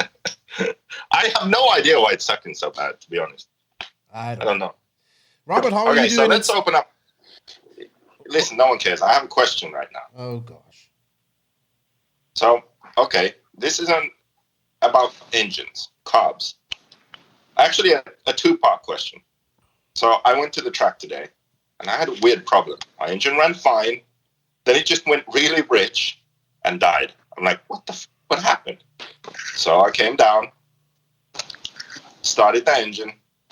Then it sounded fine. Went out, it did the same thing. Yeah. What the hell? Why? It happened to me. I feel like I've had this too. Yeah, it happened to me same 2 years ago with the 2102. It happened to me same and I don't know why. I mean, I didn't find solution. Really? So yeah, on the starter box, it was even lean. Then I go to the track, super rich, like this. Yeah. And you didn't find a solution? No, I was super pissed. That's what 2102. One engine. Yeah, square. Hey, but that's the one I'm running. I'm running the MRX. Isn't that the square stroke? Isn't that the 2102? Yeah, it happened to me same with the square one. Not anymore on the Spectre. Huh. Curious. Hey, Joseph, did you share this Facebook Live? I did it. I thank you. Where is it now? On No Name RC Podcast. So, hey, before we get started, right? So, Robert. Right. I said two-part question. Right. Yes, sorry. Go ahead with your question. Go ahead. Second part. Okay, so once I wrote a blog about this, actually, because pipes sometimes make the engine flame out. Like, you can have a brand new pipe, and then the engine just doesn't run. And it will flame out full throttle. Change the pipe, it works. Why does that happen? Do either of you know? I had to say, I mean, I don't really know, but I would say it's something along with it breaking in. Maybe has to run a little bit through it, but I have no idea, to be honest. I've had that a few times. Maybe to use the pipe? No, brand new. Brand new? Yeah. Well, I was thinking maybe something like the coating inside of it, like when they make them, they need to blow all that out first. I mean, I don't think that should affect anything, but that's the only thing I could really think of that would change as you run it more. Yeah. I don't know. Ask the Ghani. He'll know. Okay. I'm done. That's above my pay grade. I don't know that one. Salty Joe says put Loctite on it. Put Loctite on it. Yeah. On the cob. So I went to the track today and yesterday. So epic. RC racing is fun. Yeah, it is. You guys know that? I haven't done it in a long time, so I wouldn't know. Yeah, me too. It feels like it's been a long time. Hey, so Robert, let's talk about your bottle cap challenge, because yes, nobody's been able to beat you yet. The only person I see even attempt was Thomas Musa, and he popped the water balloon, and he said in a message he's going to come even harder next week. But nobody's taken up the challenge. I don't know how they're going to top this bottle cap thing. How many tries did it take to do that? It wasn't the third one. Bullshit. It seems bullshit for sure. I mean, even myself, I was surprised, but it wasn't the third one. Really, the second one, I can send you the video. The second one, I touched the bottle with the rear right tire, but the cap was too tight and it didn't go out. But on the third one, I touched it. I said, okay, I will not try more. It just I'm done. So lucky. You cheated though because you taped the bottle to the steps. It still takes skill. Yeah, of course. Wow. Yeah, but How else do you expect it to stay there? Yeah, but you just barely touch it, so it's. You know what, Joseph? You can top this, right? Take a video, because I know what you can help. I want you to take a video of you doing a whip while drinking a beer one-handed, because I know you can do that. Oh, that would be rad. I actually think you can drive. There is video better. of that, I think. No. I think you can drive better one-handed than you can with both hands. But Yeah, that was epic, and it was like Robert said, it was Pedro de la Rosa that issued the challenge. But I think that was like I don't even know how I couldn't even do that. Like you jumped, like you came off that step, jumped, turned. It's epic. Like, I don't think anybody's gonna beat that. We'll see. Ronald Falk says he's gonna try. So there you go. For sure, I got an idea. What can we do? I have an idea also. I will make another one for next week. Oh yeah. But I don't know. It just. But if you feel with the water, I mean, I thought also to fill in all bottle with water and so on. But then if you fail, everything it's water everywhere, you know. So it's stupid. So it's better to put tape and just make it, because if you put some water and you fail or whatever, it's water everywhere. So it just starts to. Well, you know, the funny thing is that the way the car jumped down, it was impressive even without the water bottle. Yeah. it was already just like if someone watched the video and they didn't even see the cap, it would still be impressive. Yeah. So. Yeah, so I have the other one. I will send you the other one. And you will see. Well, there you go, Nick. There you go. All pro racers, even if you're not a pro racer, somebody top Robert's bottle cap. Let's go. The NNRC. Yeah, I challenge people on the NNRC. It's there. So yeah, let's see if they can do it. We ain't getting no call in. Well, let's give people some ideas then. All right. What could they do? All right. So I'm gonna build some freestyle ramps and I'm gonna try and do the whip one. I want to do the whip one pretty bad. Whip how? What?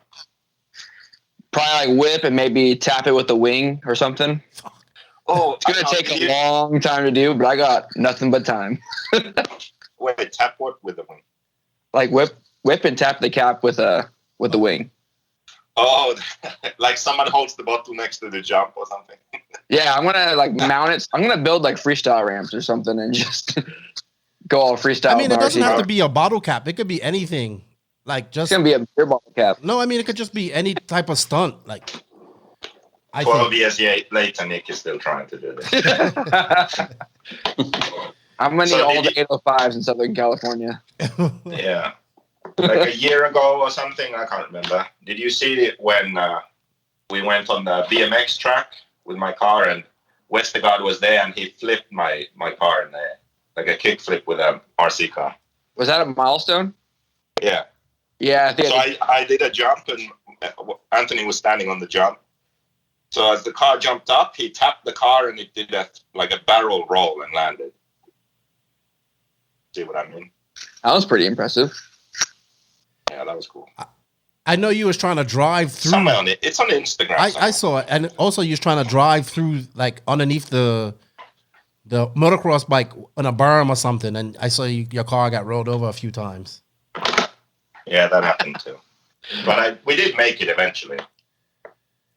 I think the best motocross, one of the better motocross, was it you, Robert, who did it with on the track, the actual on the RC car track? Me? Yeah, in Spain. Yeah, with Edgar. Yeah. I think I remember. Yeah, with Edgar Toronteras. Yeah, it was super fun also, and we got a lot of views and so on. It was super funny. Like 3 laps or 2 laps. Yeah, it was good. It's crazy. Yeah, we need something keep people occupied. I mean, Bornhorst jumped over our house, but it wasn't like Josh Sherrill when he jumped over the house. You know, remember that video? Yeah, the OG house jump. Yeah, like he came barreling on the road in his suburbs at like 50, 60 miles an hour, and just to hit the ramp at that speed was impressive. You know?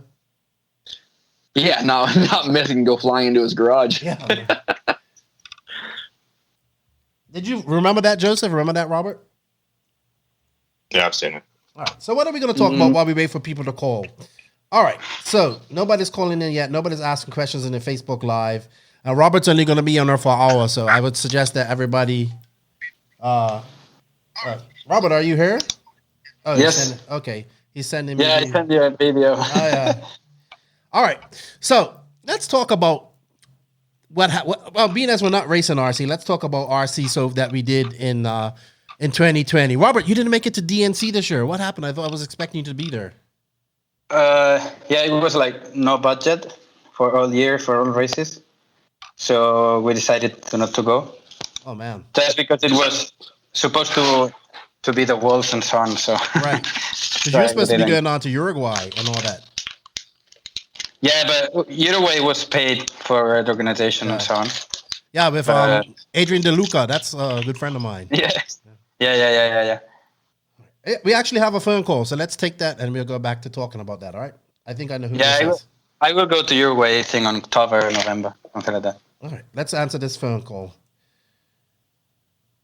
Hello, what's up, eh?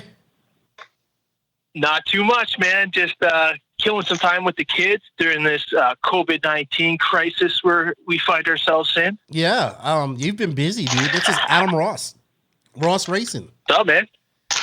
Hey, you know what? I was looking for some Trailer Park Boy sound drops the other day, and I actually couldn't get any. I actually got one. Hold on. Let's see if I can pull it up.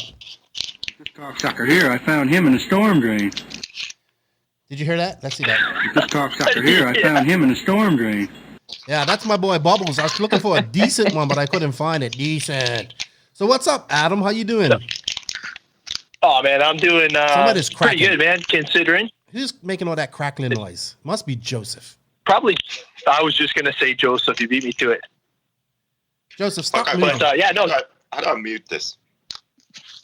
We've been doing as good as we can during these times. Hopefully everybody is staying safe in their respective countries. Yeah, we was just talking about that before we got on here. Spain's going through getting hit hard. Robert's got to stay inside pretty much. And even her, like we had somebody close to my wife's family pass away this morning from it. So yeah, it's rough. Yeah, crazy times. No, Ontario's the #1 province in Canada right now hit. So we got to definitely make sure we're maintaining social distancing and basically just using the whole RC community as a sanity check for myself. I've been doing a couple live shows and having fun with it, just trying to keep it as positive as we possibly can. Oh, you've been busy, dude. You've been busy. And that's good because we need to keep, just need to keep things positive and just keep people interested in RC. So good stuff. Joseph. I mean, it's not that bad. It's only our parents and grandparents who die, so it's not too bad. Very JQ answer. It's not only grandparents.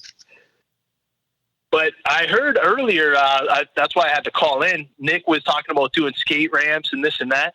I will see if I can post up the video. I had my son taking a Nitro Savage over a quarter pipe that we threw in the front yard last night or yesterday because it was such a nice day out. And we'll see if I can get something like that posted. But I definitely like your idea of trying to do some kind of crazy whip off the jump because Robert's trick is, like Joseph said, was awesome, man. Even without doing the cap thing, just the way he captured it and the way where his camera angle was and all that stuff. He just put everything together and pulled off a Hail Mary. So I'm hoping that the pros with all this time can answer your challenge, because I know Keenan put it up there, and I think we're just going to have to start calling them out by name. Yeah, I think they could do that instead of just like, I mean, I know they're trying to do stuff and bring content too, but yeah, let's go. We all need to know how to threadlock our servos. I knew that was going to come. I knew that was going to come. Vital information. Still forget. Just every once in a while. But I like the call out for Joseph though. We got to, like, even if you just practice by drinking beer, it's going to be fun, right? So we got to get him with that video, the one-handed driving, doing the whip, and drinking beer. Yeah, he can do. He can't top that. I know. That's what I heard. I was looking for the video, but I haven't seen it. So I don't know. You might have to tag me in it. Yeah. The video is shitty because Lefty filmed it. No, but I was racing right next to you. you. That's when you were filming. His one-handed GIMP filming. Hey, Adam, do you have a question for Robert, Joseph, or Nick? You have the floor, dude. Well, basically for Robert, I know that up in Spain, you guys are going through a similar situation. And has there been any talk about what is going on with the season moving into the summer months in Spain? Into the what? I don't listen. They want to know about the season going into the summer months concerning Spain and Europe, I would say. Yeah. Right now, they cancel all events, even Euros and so on July. And they were talking about to make this year the Euros supposed to be in Spain in July. And they started to say now that they postponed to 2021. So I don't know. Right now, I don't have Worlds anymore. I don't have Euros anymore. I don't have Nationals, and all Europe events are completely canceled. So I don't know. But here in Spain, they started to say that we can start to move out home, but only in our region until end of summer. I don't know if it will be true or not, but it's quite difficult. You mean like August or something? Yeah. Right now I'm at home, and around town and around home there are a lot of police. So when you go out from home, you have to get your ticket, your food ticket, because you can go out from home just to buy food. You cannot go out home to do something else. So it just, you go out home, you buy food, and you come back home. It's the only way you can go out from home. But we will be like this until middle May, more or less. And later that, we will start to be allowed to move a little bit, but in our region, not outside. But they don't know exactly. In Italy, they said they will start to move out of the region in September. But I don't know. Ooh. It's quite complicated right now because they don't know exactly. Right now, in Spain, this week, the only people that can go out from home, it's just to the one who are working for the basics like food and hospital and things like that. Just completely basic people. Next week, they open again for the industry and some others, like construction and so on. And they will check if the virus go up again or not, and they will see what happened. If it goes up again, we will have to be locked down like 1 month more or something like that.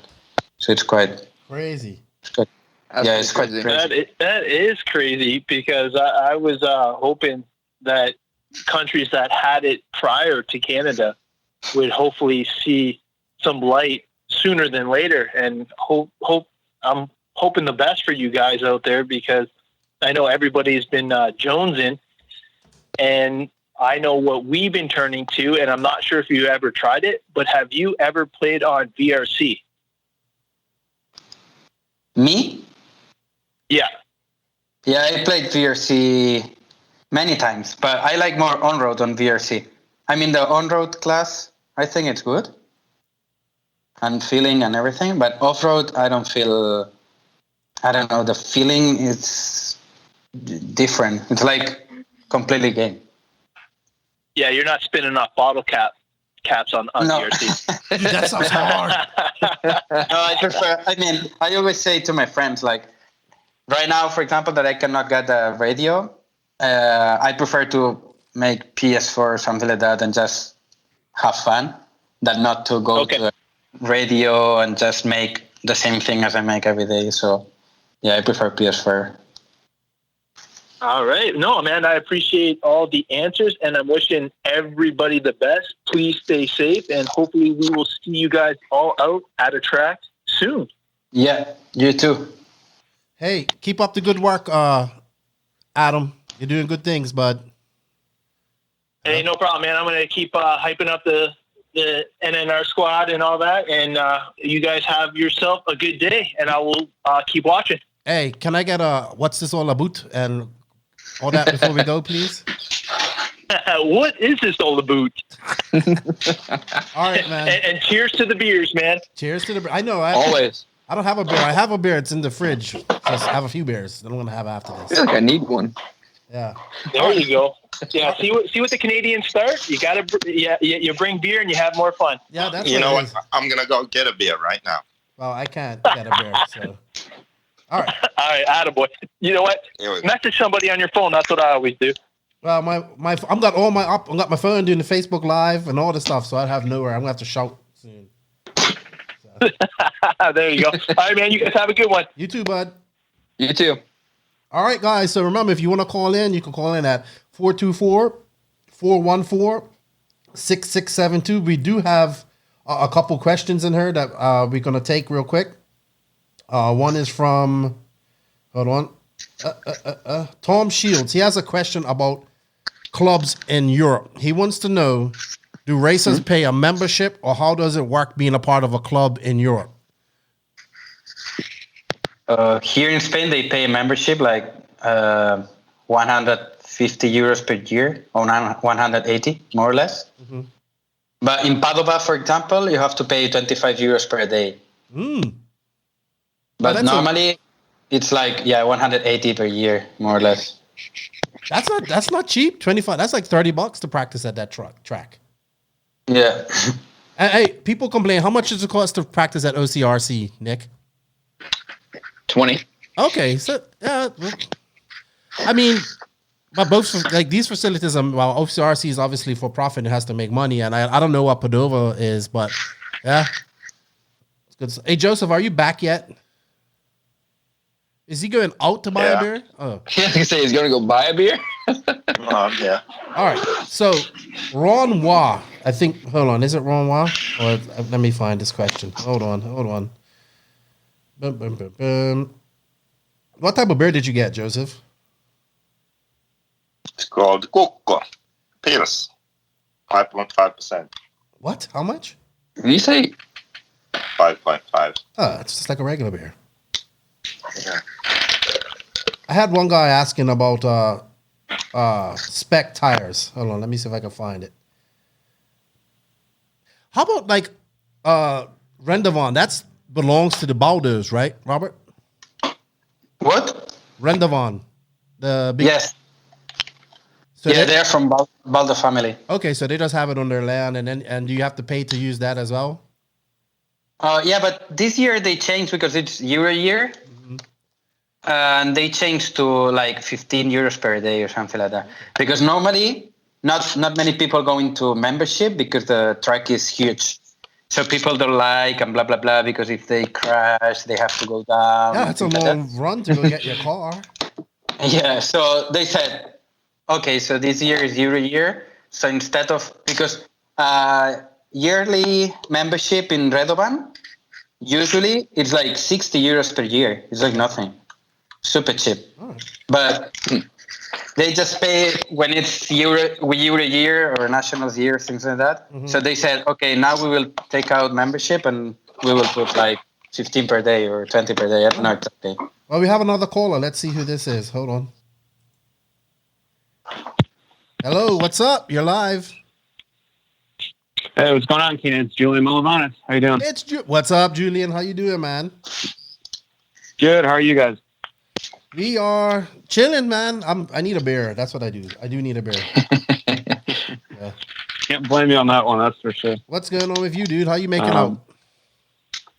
Pretty good. So I'm in school now, college student. So finishing up the semester. Everything's online. So kind of sitting at home, doing classes, all that stuff. But I did kind of have a question for Robert. I was wondering, kind of, and I guess this could go for anyone. But right now, obviously, everyone's not racing a lot. People are, sitting at home or making like their own track, for example. So how do you guys see kind of the industry changing once we kind of get out of this slump? And like you have certain guys that have access to tracks and are able to practice, but certain guys are sitting, at home and kind of can't really do that and can't develop their skills. So like, how do you potentially see like a new crop of talent coming in, or still kind of the old, veterans still being prevalent? I was just kind of wondering how you guys see the industry evolving once we get out of this whole situation. I think it's quite difficult to know what will happen for sure. I don't know. It's just a long time. I think we had never this thing, right? Like any big stop like that in the world. No, not that I know of. Yeah, so I don't know. The first thing I would like is just not any company to fire. That's the first thing I would say. Yeah, because it will be difficult. Like there is no sales now, or at least few, but not the ones it has to be. So it will be difficult for everyone, like drivers that we will stay like 2-3 months without driving, and also like companies and so on. It will be everything difficult. Like I've not been more than 2 weeks without a radio in my hand since when I was 12. So it's quite. I don't know. It's just a difficult situation. How about you, Joseph? What do you think of Julian's question?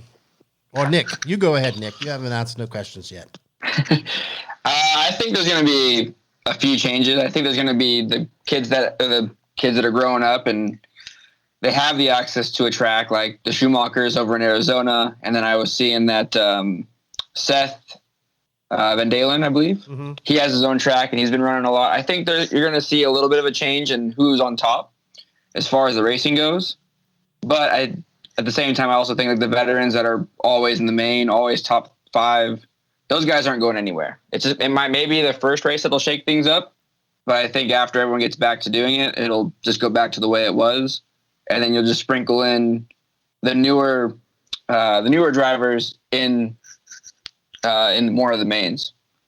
Yeah, but I agree with Robert. I hope that no one's really getting fired, because obviously it's going to be a lot slower. I mean, I know that myself, doing builds and stuff, everyone's at home building their own stuff right now. So that slowed down a lot for me.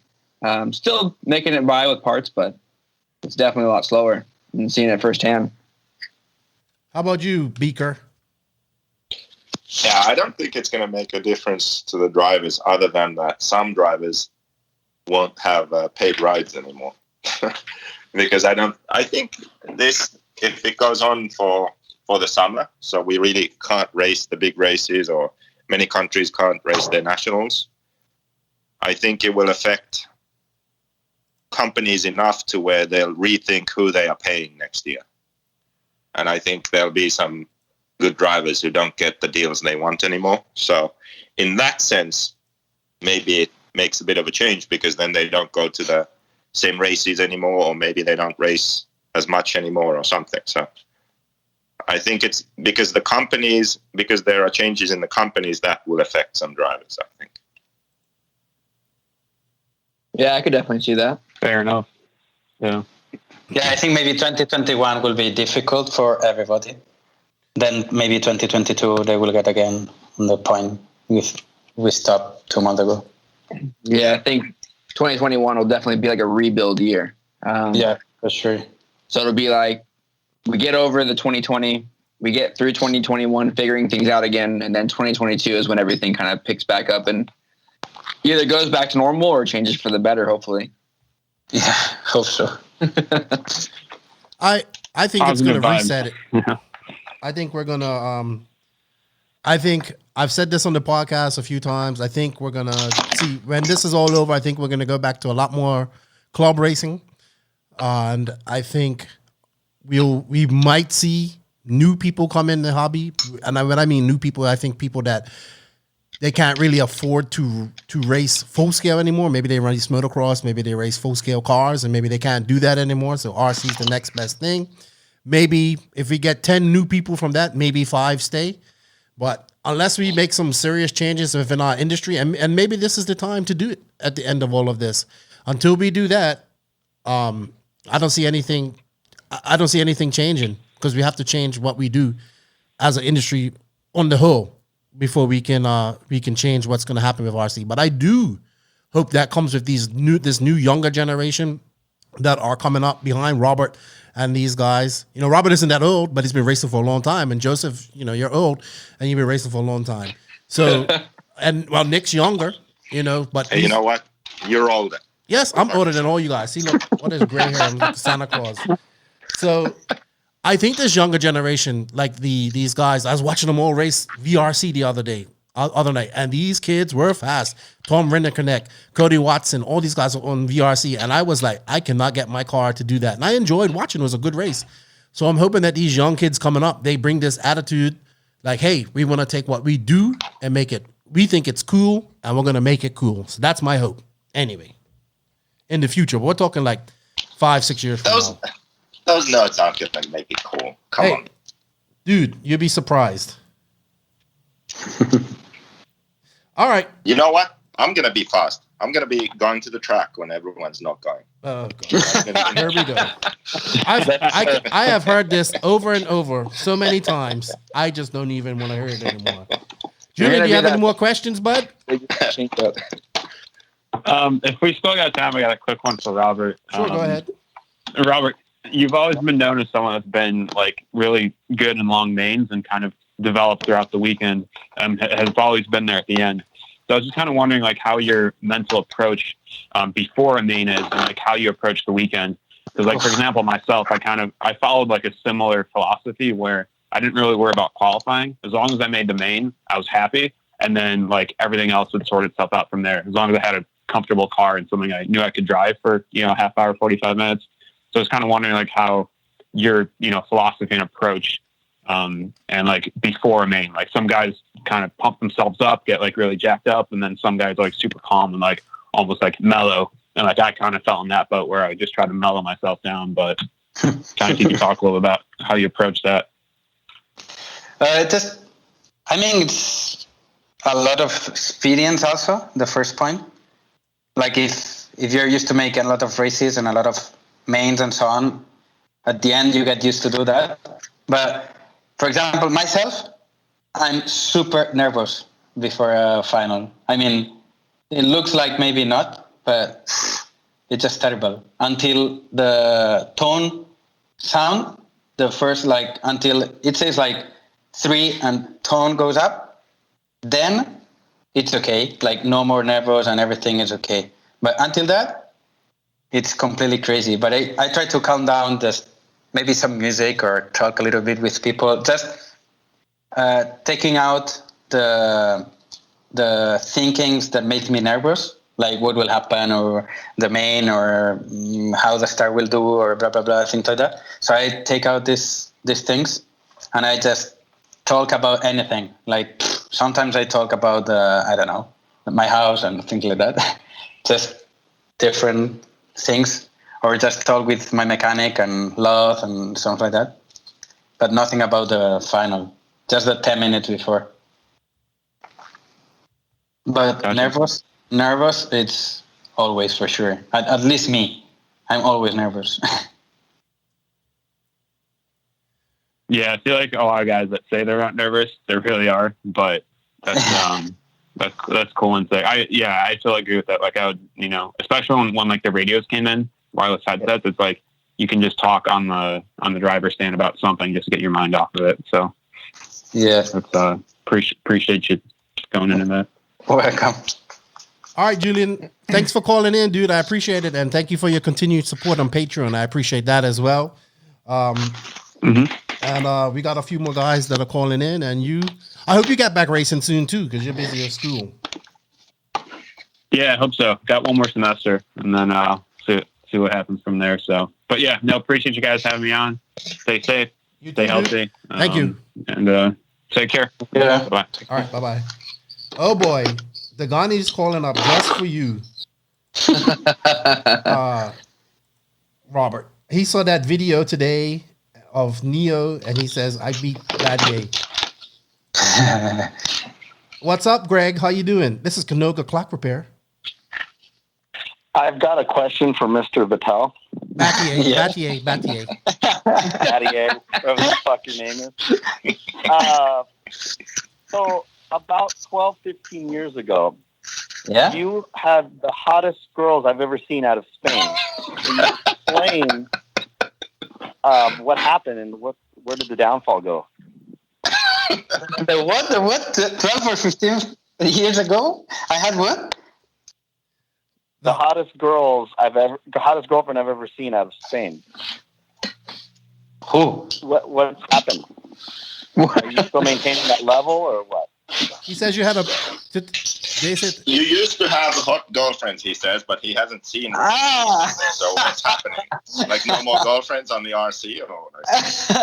No more. But she did a beer also. Like no more. Yeah, it was like 12. Yeah, like 2007, I guess. You're saying that one, right? Yeah. Very excellent. No, not anymore. It was like 2-3 years. Not anymore. That's like. Do you have a girlfriend now? Yeah. Oh, yeah. He does have a girlfriend. See, Joseph, everybody's got girlfriends, but you don't. Yeah, well, I prioritize other things like my RC career. Oh, right. Hold on for a second. Like a pussy make you brave, man. Like a pussy make you brave, man. I'm playing with my new song drops. Hey, so JQ, you're practicing by yourself, thinking you're all fast again. You know how that goes. It doesn't work. Everyone. No, I can have Max come out there. Hey, I'm gonna get going, but JQ, do not cut your hair. Let's let that go till the end of the year. Yeah. Why is that? Please.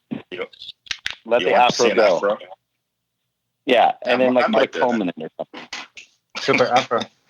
I might do it. All right, Greg. I'll talk to you guys later. All right, bye-bye. I just wanted to call into that question. Thanks. Hey, Robert, what were you going to say earlier? When I said I was going to get fast, you were going to say something. And then the caller interrupted. I don't know. Probably that you're not going to get fast. No, Probably something smart. Yes, I don't know. Anyway, do we have a caller? Or yeah, we do, actually. We do. So, hold on. Good day, and who am I speaking with? I know who this is. It's Chauncey. What's going on, guys? What's up, Chauncey Mac? How you doing? Hey, I'm hanging out in this world that we live in. How are you guys doing? Well, good. We got your buddy JQ right here. Hey, I have a new name for Chauncey Mac. Oh gosh. Here we go. What you got? Do I need to pray about it? He's all into conspiracy theories. I think we need to start calling him Alex Jones. Alex Jones? Hey, Joseph. I got a lot of questions. I mean, what can I say? Hold on, Joseph. Have you tried the Brain Force 9000? No, I haven't tried that yet. Like I said, it's something that I have to pray about daily. Hey, Joseph, that nickname is born, and this is what I think about it. Oh, I love my new song drops. That sound is perfect. What's up, Chonch? You got a question for Robert? Yeah, I had a question. Actually, I was wondering, later on down the line, I've wondered this about many pro drivers, but later on down the line, when you kind of get into a point where you When you kind of, you've kind of raced your race. What do you plan for as far as like being able to retire like one day? Like, do you plan on trying to go do something further inside the industry, or, do you have like a backup plan where you're saving money, throughout time or something like that? I just really wondered what most guys would do when it comes down to, like a retirement, to where they'll still be able to retire and take care of their families and things like that. Yeah, my plan is to continue in the industry, like helping brands and so on. Would be like team manager and things like that. Yeah, it will be. Yeah, I have already contract with Mugen and Hot Race and so on to do that on the next few years. So I think it will be something like that. I have some company outside RC and so on, and I made also the RC track, the indoor track in Spain, but it was super bad and I lost a lot of money. But I'm just growing up again, and I have some full-scale company about track days and so on, just helping with a friend and so on, and we're starting. So I don't know. Okay. It's just this year is starting to be good, but now everything stops. So I don't know what will happen in the future. But my plan is to start to continue like that. I mean, I don't know when I will be retired to try to win races. But I don't think I will retire completely about racing and so on. I will continue racing. Or at least I hope. I don't know. All right. Well, that's one of the main things I've always thought about because, Stop that, Joseph. Yeah, I cannot listen. Stop it, Joseph. Well, hey, man, you guys have a good rest of the show, and thanks for taking my call. Hey, Chauncey. Hey, you stay safe, and you know what? Pray for Joseph because I'm gonna kill him. That's what I'm gonna do. Well, we gotta pray for him on a regular, man. Between the online threats and stuff like that, man, people are always at his throat. So hey, I'm gonna be praying for him on a daily. Did you see there was someone that threatened? Who was it? Someone threatened me. Yeah. Recently on Facebook. I'm not surprised. I'm gonna see you at the track somewhere. I'm like, you won't even say hi. Yeah, I saw that. Yeah, I mean, we just gotta keep praying because we just never know, man. Somebody may just take him the wrong way. They just can't handle him. He's too thorough up front. So a lot of people just can't take blunt force like that. So pussies. Oh, all right, Chauncey, you take it easy, bud. Hopefully we get to see each other racing sometime this year if things get back to normal. Okay, Alex, have a good one. I hope so. Alex. That is actually a good question, Robert. It's good to see that you are thinking ahead. How old are you now, Robert? 32. Okay, so you probably have let's say, how long do you think you can still be competitive racing, do you think? I don't know. It depends on how focused I do the practice and so on. Maybe if I focus 100%, I can be more years, like 4 or 5 years more, I think. Yeah? I don't know. I mean, to be top 10? Yeah, maybe. I don't know. At least I will try. Do you feel, are you still confident in your pace and your speed to continue? Yeah. At the moment? Yeah. Yeah, at the moment, yeah. You know, like, you don't want to be like Joseph, 37 years old, and say, I'm going to be fast again, you know? Hey, I'm 36. 37th year, you'd be sick. You go 37 this month. 36 is a good year to retire, maybe. Yeah, I'm 36. That's Robert's number. Yeah, maybe it's a good year to retire. 36. Yeah, probably a good idea. Oh, my God. No. I'll retire when I'm 40 years old. Chad All Reed right, over you know here. what? I have a question from Corey Jordan, and it's about nitro engines. He's asked this in a few places, so I want to ask it here. He asked, "Oh shit! How can you tell if you have a bad nitro engine? Not in the sense of worn out or low compression or bad bearings, but more of tuning, power band, and power delivery from low end to mid and high, and more in this sense or function." I don't understand that question. Check the brand. check the brand first. Like, there's a name on the side of the case. Like, check what it says. Like, that's the first step. Yeah. And if the person that sold the engine to you said that you get 12 minutes of runtime and it runs at like a 95 degrees, so like 200 degrees, then yeah, you probably got a turd also. Basically those two things. All right. What? Anybody got anything to add to that? No, I don't. I mean, most for me, it's always if you spend the money up front, you won't spend it later. So if you start with a good brand and engine, you shouldn't have any problems. Every once in a while, you have one that just can't be tuned, but I mean, it's hard to really tell that until you go through days of the track and you're still not getting anywhere. But that's very rare these days with all the engines out now. Hey, Robert, we have a question for you. Yes. Bruno Silva wants to know, how much do you wish João Figueiredo was your teammate?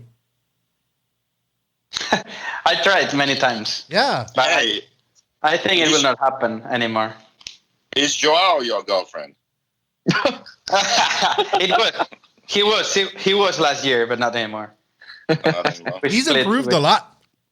He improved a lot in 2019 in his racing and whatnot. Yeah, he's super fast, but sometimes in the long mains, he just has to be a little bit more concentrated. Mm-hmm. But yeah, he's good driver, I guess. But I tried to get him on Mugen last year at the beginning of 2018. Oh yeah. But his dad didn't want. We were really close, but his dad didn't want. He wanted. His dad didn't want. Yeah. His dad controls his life.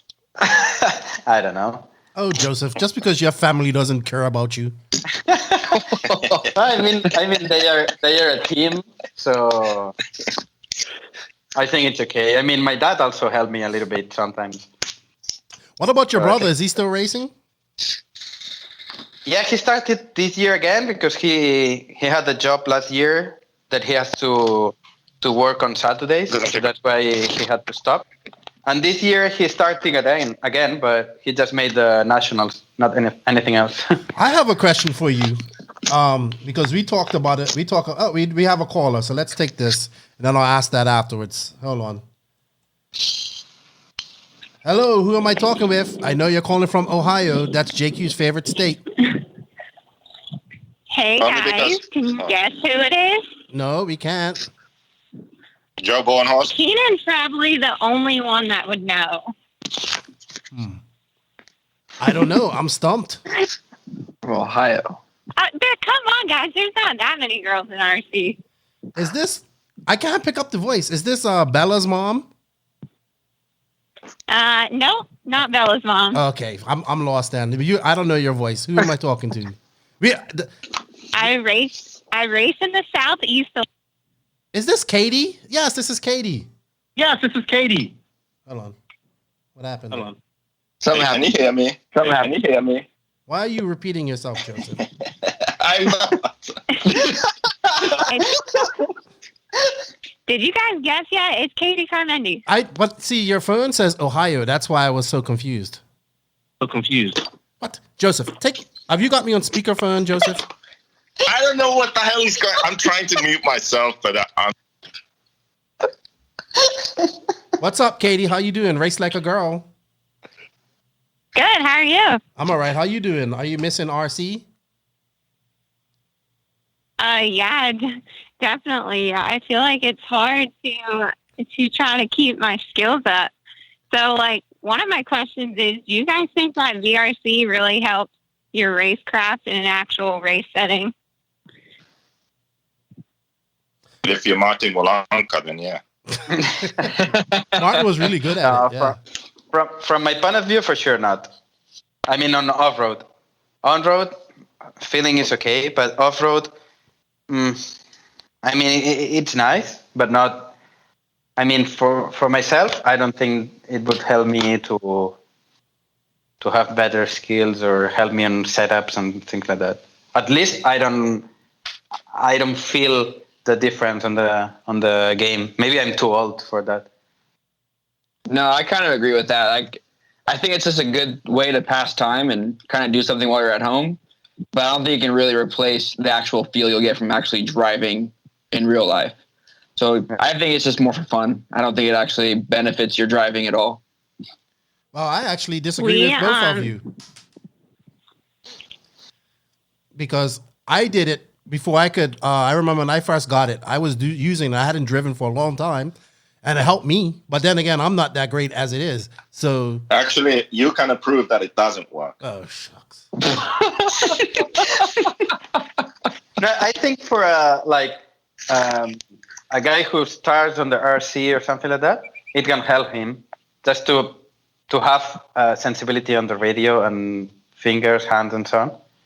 But not for an already pro driver or just a high-level driver. I think it will not really help about driving skills. It will help maybe for having fun and things like that with friends and so on, like a normal game, but not completely simulation. I don't know. I mean, it can help because Martin Molanco was just like an unknown Austrian gypsy, basically. And then he just raced VRC for like 2 years straight. Didn't leave his house, and then he went to the Euros and finished second. And everyone's like, "Who the fuck is this guy?" And then some VRC nerd was like, "That's the VRC world champion." You know, so yeah, there's that. You know, do you have it, Katie? Well, I'm asking because we only have one VRC adapter at home, so only one of us can play at a time between my husband and I. And my husband normally always has the controller, and when he has the controller, he tends to not want to give it up. I'll wait there for like an hour before he'll let me have it. So and you should tell him that it doesn't work. Okay, well, yeah, I'm definitely going to tell him that JQ told me that it doesn't work. Yeah. But yeah, I think that the perspective is quite right, and it just kind of doesn't give you a real feeling of what you're doing. Before all this went down, though, I felt like I was really, like, finally getting close to him in speed because he's pretty fast locally here in the Southeast. And so it's taken me about 5 years, no joke, but I'm finally getting speed with my consistency. And so I was going to be pretty upset if he's getting more VRC time and now we all of a sudden go back to the track and he's back to being that much better than me again. Well, you know, you're the woman, and the women were the pence in marriage. So, you know, I'm sure you can fix that easily. Just tell Dave you want to go under control, and he'll just have to give it to you. But I think you could get another dongle and then race with him. I know Brent had some, but I think he sold all of them. Yeah, I would need to find another adapter. If I had another adapter, I could make it work. But and you are getting now, better. I'll just tell him. You are getting faster because I've been watching your racing, and I know that you and Dave are like the power couple of, like, both of you are getting faster, and you've definitely improved a lot since when I first met you. So yeah, I think once you get back racing, keep up the good work, and I think just getting some stick time and having your radio in your hand will help. I mean, I watched these kids go the other day, and I was stuck there watching them because it looked good. They were racing hard, so you know, and they were whipping and all that stuff. So yeah. But it's definitely, like Robert said, the on-road is I can't even handle the on-road. It's too hard for me, but I like it. My son's been playing it, and I gotta want to do some laps with him. Maybe Joseph needs it, but he has to get a new computer and proper internet and all that type of stuff. I have the adapter thing. Is it valuable? Can I sell it? Yeah, you probably can get $20 for it. For sure. What? Not more I'll than buy that. it. How much?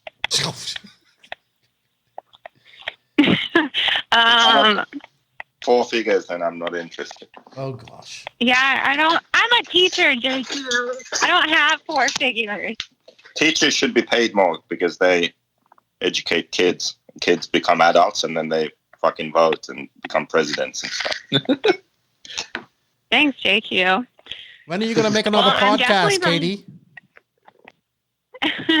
I actually already have an episode recorded. It's just been extremely hard for me to try to edit it because I'm just getting so much screen time right now with this virtual online school. It really feels like I'm on the computer from like 6 o'clock in the morning. So I just called you now because my school is still doing face-to-face sessions. Right. So the kids come to me like they would come to class during normal time. And, you know, we have a conference basically just like we were in school, but it's online. So it's been hard for me to try to edit the podcast with all the screen time that I'm getting. You know what? You can send it to Fiverr and pay somebody to do it as well. I know. But we don't make the big bucks like you guys do, though. I haven't sent anyone. I would send it to Fiverr. I should send the Ryan Cavallari one to fix the audio that I messed it up on and redo it. But it's not that bad. Fiverr's pretty cheap. You know, I use it for a lot of things. So I haven't used it to edit. I'm actually really excited about this next episode, though, because we have like a super fan girl. Her name is Michaela Ross, and she listens to our podcast all the time, and she's such a huge Race Like a Girl fan. And we let her do the Finish My Line game show for this next episode, so we're so excited to tape it. And her answers are just so sweet and innocent because she's so young. I think we definitely need more females racing. I want to see an all-female main one day. That's what I want to see. Yeah, I agree. Me too. Cool. That is my biggest complaint that I talked about on my podcast. Like, what's up with all these like 40 plus nitro and 40 plus e-buggy and all these other extra classes? I don't see no Power Puff classes popping up. I've actually seen it once or twice at some of the races I've gone to. It's just a matter of getting enough girls to make it happen. Mm-hmm. I think there's definitely.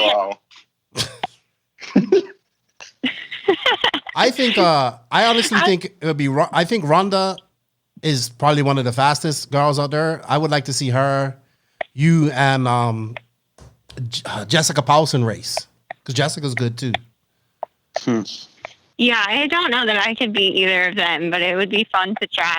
And I'm not even necessarily saying that I want this separation just to race against other females, but it feels like, you know, because ultimately I'm trying to beat the guys, right? Like my long-term goal in life would be to race with JQ somewhere and beat him and just talk so much trash to him after that for like the rest of my life. That is like long-term goal. Joseph, we have to retire before we ever meet. Joseph, you're like the litmus test for everybody. People like, if we can beat Joseph, then we know we're getting there. Like everybody wants to beat you, buddy. I'm definitely gonna have to practice now. I'm just saying, I want my double track time. I want my double track time with the same car. Yeah. Hey, you know, it works for everybody else. I have a question for you, being as you're a female. Do you think females want to come and hang around us RC nerds at this track and do this type of stuff? Because you know how, like, I know a better question. Have you ever gotten a argument with another male racer that probably didn't take you serious as a female racer? I'd say for the most part, the people that I race with are actually pretty positive and supportive of at least me personally being around them, especially since I've been around for so long now. Mm-hmm. But I definitely get that in my head a lot, if that makes any sense. Like sometimes I put that in my head more than other people put it on me. Like if someone is really pushing me off the track and I think that they're doing something dirty to me, like I'm kind of a vocal person sometimes, and I'll be like, oh, are you pushing me off the track just because you think I'm a girl? Like you're not taking me seriously right now. So when I think that someone's not taking me seriously, I think that they're doing it because I'm a girl. Whether they're actually doing it because of that reason, you know, probably at least half the time they're not. You know, they're not really paying attention to whether it's me personally. But yeah, I definitely think that in my head a lot. Yeah, give them a wheel. I tell people all the time, Robin's racing. You're allowed to give a little wheel here and there, you know. So if they're gonna they're gonna do it to you, you know, do it to them. That's what I say. So go Rupert on them. Be the sheriff. Most of the guys will throw it right back at me, though. They'll be like, well, you want to be treated like us, so we're going to race you hard. And I'm like, okay, I remember once at OCRC, there was some guy, just kind of trying to race me. Like I'm running my four-wheel or something before reading. And he's like blocking, trying to race me. So I'm like, Jesus, this guy. So I just ruined him. It was so perfect. He flew off the track. Then he was all mad, but he didn't know who it was. And then later on, he was like, he didn't apologize for yelling or anything, but he was like, oh my, like buddy with me. I knew why, but he kind of pretended like he pretended like it had nothing to do with why he was being all friendly. But I knew who the guy was because I kind of knew who I took out there. But it was just so funny. Yeah, people get all hot and bothered on the driver's stand. So. Was that you, Nick? JQ. Hey, remember when I wasn't Nick? No, but I got him pretty good I got his 4-wheel pretty good one time at OCRC. Yeah, this was when I was running the PR. They had this jump that was basically a double, but Nick decided to quad or triple or something stupid. So I did the double, and then I jumped the next jump, and he landed on me and bent my chassis like 90 degrees the wrong way. Literally. It was really bad. Katie, get yourself a dongle and kick Dave off the computer. He's getting faster than you. Tell him I said what's up. Okay, yeah, I will. I didn't mean to keep you guys for this long, but it's been fun. Thanks for taking my call. Thank you for calling in and keep up the good work. Thanks. Talk to you guys later. Race like a girl. Don't give an inch. That's exactly right. You just need See to you guys.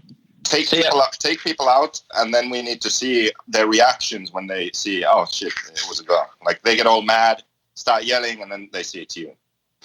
That's the new challenge right there. Camera on the driver's stand. All right, Katie, take it easy. All right, sounds good. Bye-bye. Bye. We actually have a couple of Facebook questions that people have for you. Someone was asking Joseph and Robert, Ryan Gibson, who is Joseph and Robert's pick for the best old-time driver from years past to present? Robert, you can say yourself, Joseph, you can't say yourself. Robert can say me also. He wouldn't, though. Why would he lie? No need to lie on here. All right, we'll go. We'll do this, all four of us. Who do you pick, Nick? Who's your favorite driver? Past or present? Or up to present? Favorite or best? Those are two different things. Now, favorite or best driver? Best driver, sorry. You're right. Best driver. I had to go with Mayfield. Almost all around. I wouldn't disagree with you there. Robert, how about you? Off-road? Period. No importa. I don't know. About the past and overall, I would say Colari. He is like 10-time world champion. Yeah, I think he's one of the best. Right now, maybe if we think about just driving and on different classes and just overall driving skill, maybe Coelho. Yeah. Oh, you wouldn't even say yourself. Like, you're 2012 world champion and 3-time European champion. Yeah, but world championship is just one race. Ooh, so that's why we need a series, right, Robert? Yeah. Okay. Got you covered. Joseph, how about you? I wish someone made a series or something. That'd be cool. Best driver. Yeah, everyone they named is pretty good. I'd say Yannick is pretty good in 8 scale too. He was the master there for a while. And then even after he basically retired, he still got like second at the Euros in Spain. So what the fuck?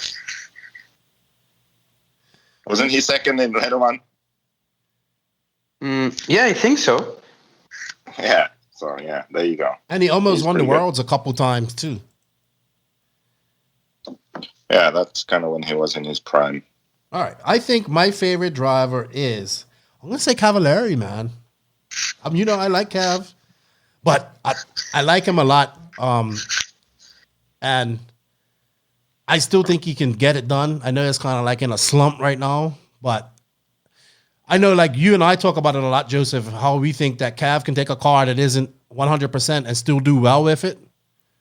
But I think it's going to have to be Cav, man. He's out of all those guys we mentioned, he's got the most world championships, most Reedy races, lots of wins at, Dirt Nitro challenges and nationals. So, yeah, I think Cav is my all-time best driver in my book. Yeah, I mean, that sounds pretty good, too. All right, let's see. We actually have a call. I think it's from Eric. Let's talk to Eric real quick. What's up, Eric? How you doing? What's up? How you guys doing? We're good, man. Got your buddy JQ here. Yo, what's up, homie? Yeah, boy. Hey, did you call Are you Drake? I'm good. Hey, did you call Drake or what? No, I got his phone number though. Hey, what? But we got Robert Batlle and your buddy Nick here as well. Hey, Robert Batlle, what's up? Yep.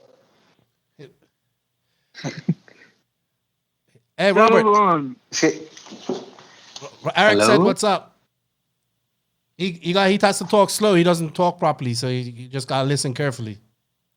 Yeah, I don't listen right. Oh, my bad. No worries. You have a question for any of these guys, Eric?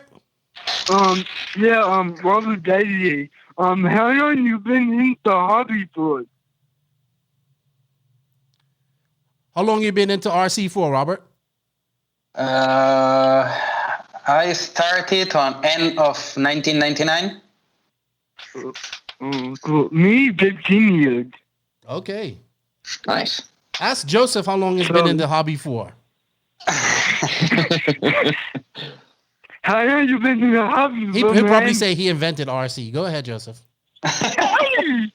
Yeah. Same time as Robert, 1999. Really? Yeah, we were teammates. Yeah, we were the same first Euros, I think, 2002. Or maybe, did you go 2001? I went Germany. 2001. Yeah, I went 2001 in Auxerre, in France. That's cool. Okay, yeah, 2002 was my first. That's cool. Me, 15 years. Nick, how long you been racing into RC for, Nick? I started RC when I was 5, so I started in 96. But that was just the boats. And then I got into cars around 2006. Joseph, there you go. You can be a world champion boat racer. I think you can do it. You can If I can do it, you can do it. You can use your off-road skills. Sailboats? No, this gas boats like with weedy the engines. They're badass. Hey, Nick. Yeah. How's OCRC? They're doing pretty good right now. The shop is still open and they're doing their thing. Really, like you have to call in to order stuff or get stuff, and then pretty much have to leave right away. But the track's pretty much empty. Yeah, I miss that blade. Oh, yeah. I almost dominated that track, but it's cool. You're the short course champion, dude. Yep.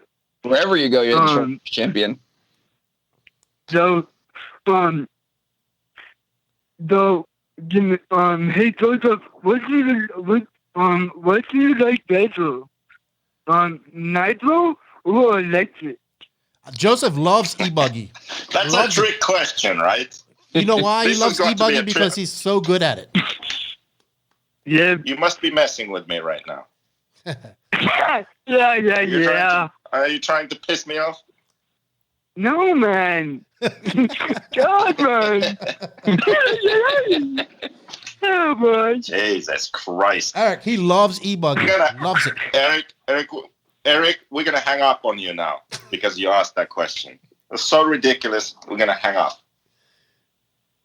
I'm sorry. No, don't be sorry, Eric. He's only joking with you. Oh, boy. He loves Nitro. Oh, okay. Nitro's the glory around her, dude. Oh, I hate Nitro. I know you do. Oh my God! Now we definitely gotta hang up with you. You hate Nitro? No. I'm the dog. You better start loving Nitro. I do, but people always tell me, "Oh, Nitro is too hard. Electric better way to go. Nitro's a pain in the butt." So. Cool. Yeah. Well, Eric, you stay safe up there in Washington and wash those hands, all right? All right, man. And thanks for calling. We'll talk to you next week, I guess. You're welcome. No biggie. All right. Bye-bye. All right, bye-bye. Sounds good. See you, buddy. Yeah. All right. Well, we've been doing this for about an hour. Eric hates Nitro. Yeah, I don't know. How about you, Robert? You what's your favorite class? It has to be Nitro. Sure. You was doing some 10 scale at one point, but do you enjoy 10 scale as well, or you just Yeah, it was good on high grip or carpet. Mm-hmm. I didn't like on slippery conditions and two-wheel drive. I hate it so much. You know, we said who is some of the best drivers of all time. We forgot to even talk about Masami. That's true. Yeah. Hey, so Smoker's telling me I need Just for Men. No, my wife likes my gray hair like this, Smoker. She says leave it like this, but it's getting a little too gray, so I might have to get some Just for Men. I have a question because I watched 2007 Neo Buggy today with Greg Degani. It was so many habals. Hazelwood was in it. You was in it. Elliot Boots was in it. Joseph, was you at that race? I don't know. 2007 Neo Buggy? 2007? Probably, yeah. Well, you wasn't in the A main. What happened? Yeah, I must have been. No, you wasn't. I must have sucked. All those habals in there, and you wasn't there. Degani came. Yeah, it was Hyper 8.5, something like that. Was it? Yeah. I could have sworn. Yeah, I could have sworn Hazelwood had the angled engine. Yes, 8.5. Oh man, that 8.5 had the stupidest center diff ever. Why? Yes, you had to like screw the Spurger on or something like that. I don't remember well. No, that was just an option part. Oh, was no it? one ran except Degani. That's what broke in the main. I had one with that. All right. Well, we don't have any more calls. Actually, we have one more call, and we'll take that and we'll go. This is from the New Mexico crew, so let's see what they have to say. Hello, is this third world janky shit? What's up, titty grabber? I knew it was you. What's up? How you doing? Happy belated birthday to you. Well, I am a titty grabber. Thanks, brother. I appreciate it. I definitely grab breasts. My wife's. Yeah, there's a picture on Facebook if you're wondering where that name comes from. But, He yeah. grabs his own tits. No, I just wanted to call in and say hi because I said I would, so I'm a little late here. All right. What's up? How's things in New Mexico? Oh, not too bad. You know, just hunkering down like probably everybody else on the globe right now. Trying to keep the hands clean and not go anywhere I don't need to. That's what I'm saying. So, do you have a question for JQ, Nick, or I was gonna ask Joseph a question actually. So you know those chips that Keenan did? I have quite a few more of those left, and I see an opportunity for Joseph to raise some money for the RC community. I'm gonna do. What would it take to get Joseph to eat a chip? Oh fuck! I could. Yes, Joseph. Let's do that. A lot. I don't like heartburn. I got a toe of Satan right here. What kind of chip is it? Oh, it's one of those. The Packy chip. Did you never see my Packy chip challenge? I don't think I did. Well, I got it from Mike. I got both Packy chips from Mike, and he gave me the black one or the latest one, and that thing was incredibly hot. I'm going to do this, which is hotter, but I need to figure out how I'm going to do this. I should do this and donate the money to Trax, but I don't know how I'm going to do this. So if you guys have an idea, I got 2 Toe of Satans to use up. And these are worse than the Packy chip. Joseph, you need to get a Packy chip and let's do it. Come on, Joseph. Nah, you can do it, buddy. can, but I won't. You know what Just we're think talking of all about, the Robert? good you could do. What good? You can do it, JQ. I believe in you. Yeah, I think you can too. I think a lot of people would pay a lot of good money to see that happen too. I would. I got $20. I would love to See, see there's him $20. melt like the snowflake he is. I think a lot of people would. But anyway, Do hey, they I come called. in like Thanks for American flag, American flag colors? Do they come in American flag colors? The chips? No, they come in red or Do black. they have special ones? No. No, that's black. These are black, like coal black. Yeah, they're hot, but not as hot as this. Yeah. No, yeah, the toe of Satan thing. You're nuts. By the way, I won't even do that one. Yeah, and you like hot stuff, so that's the crazy thing about it. So. Yeah, it's like 9 million Scoville, and they want you to hold it in your mouth for 5 minutes. And eat That's what she said. Yeah, right. I'm not doing that. There's no way you guys would ever get me to do that. Well, I'm gonna do I it. think I'll pass as well. Let's think of a way we can raise money and donate it somewhere. Hell yeah. All right. Yeah, the only thing that I've ever done You is somehow get Joseph to sign off on that. I'll be more than happy to provide the supplies. He won't do it. He's a punk. All right, Mike. You need to raise money for JQ Racing. That too. For JQ Race. Yeah. All right on. Well, thanks for having me on, guys. I won't hold up the show any longer. Tell the boys I said hello. And stay safe, everybody. You too. Will do. You too. Will do, buddy. All right. Take care. Bye-bye. Bye-bye. One more question, and we'll let Robert go because I know it's getting late for him. But we have one more question from Corey Jordan. He says, what nitro car... Yeah, it's not getting late for me at all. No, you're a vampire. What nitro I think car... 1 hour later here than for Robert. Yeah, but we still have to record after this. What nitro car from back in the day could compete with the cars today? That's a good question. Oh. Wow. None of them. They were all slow. Maybe MBX6? It can work. Really? It depends on the track, I think. The Thunder Yeah. Tiger was pretty good too, EB4. And also the Bergonzoni R1. Really? The Bergonzoni. Did you Yeah. run that as well? I tested many times. They made a good fifth scale on-road car. I had one. Yeah, I'm sure the car that made by Raul Perez, Mm-hmm. that car was super good, but it broke every time. How about you, Nick? You know,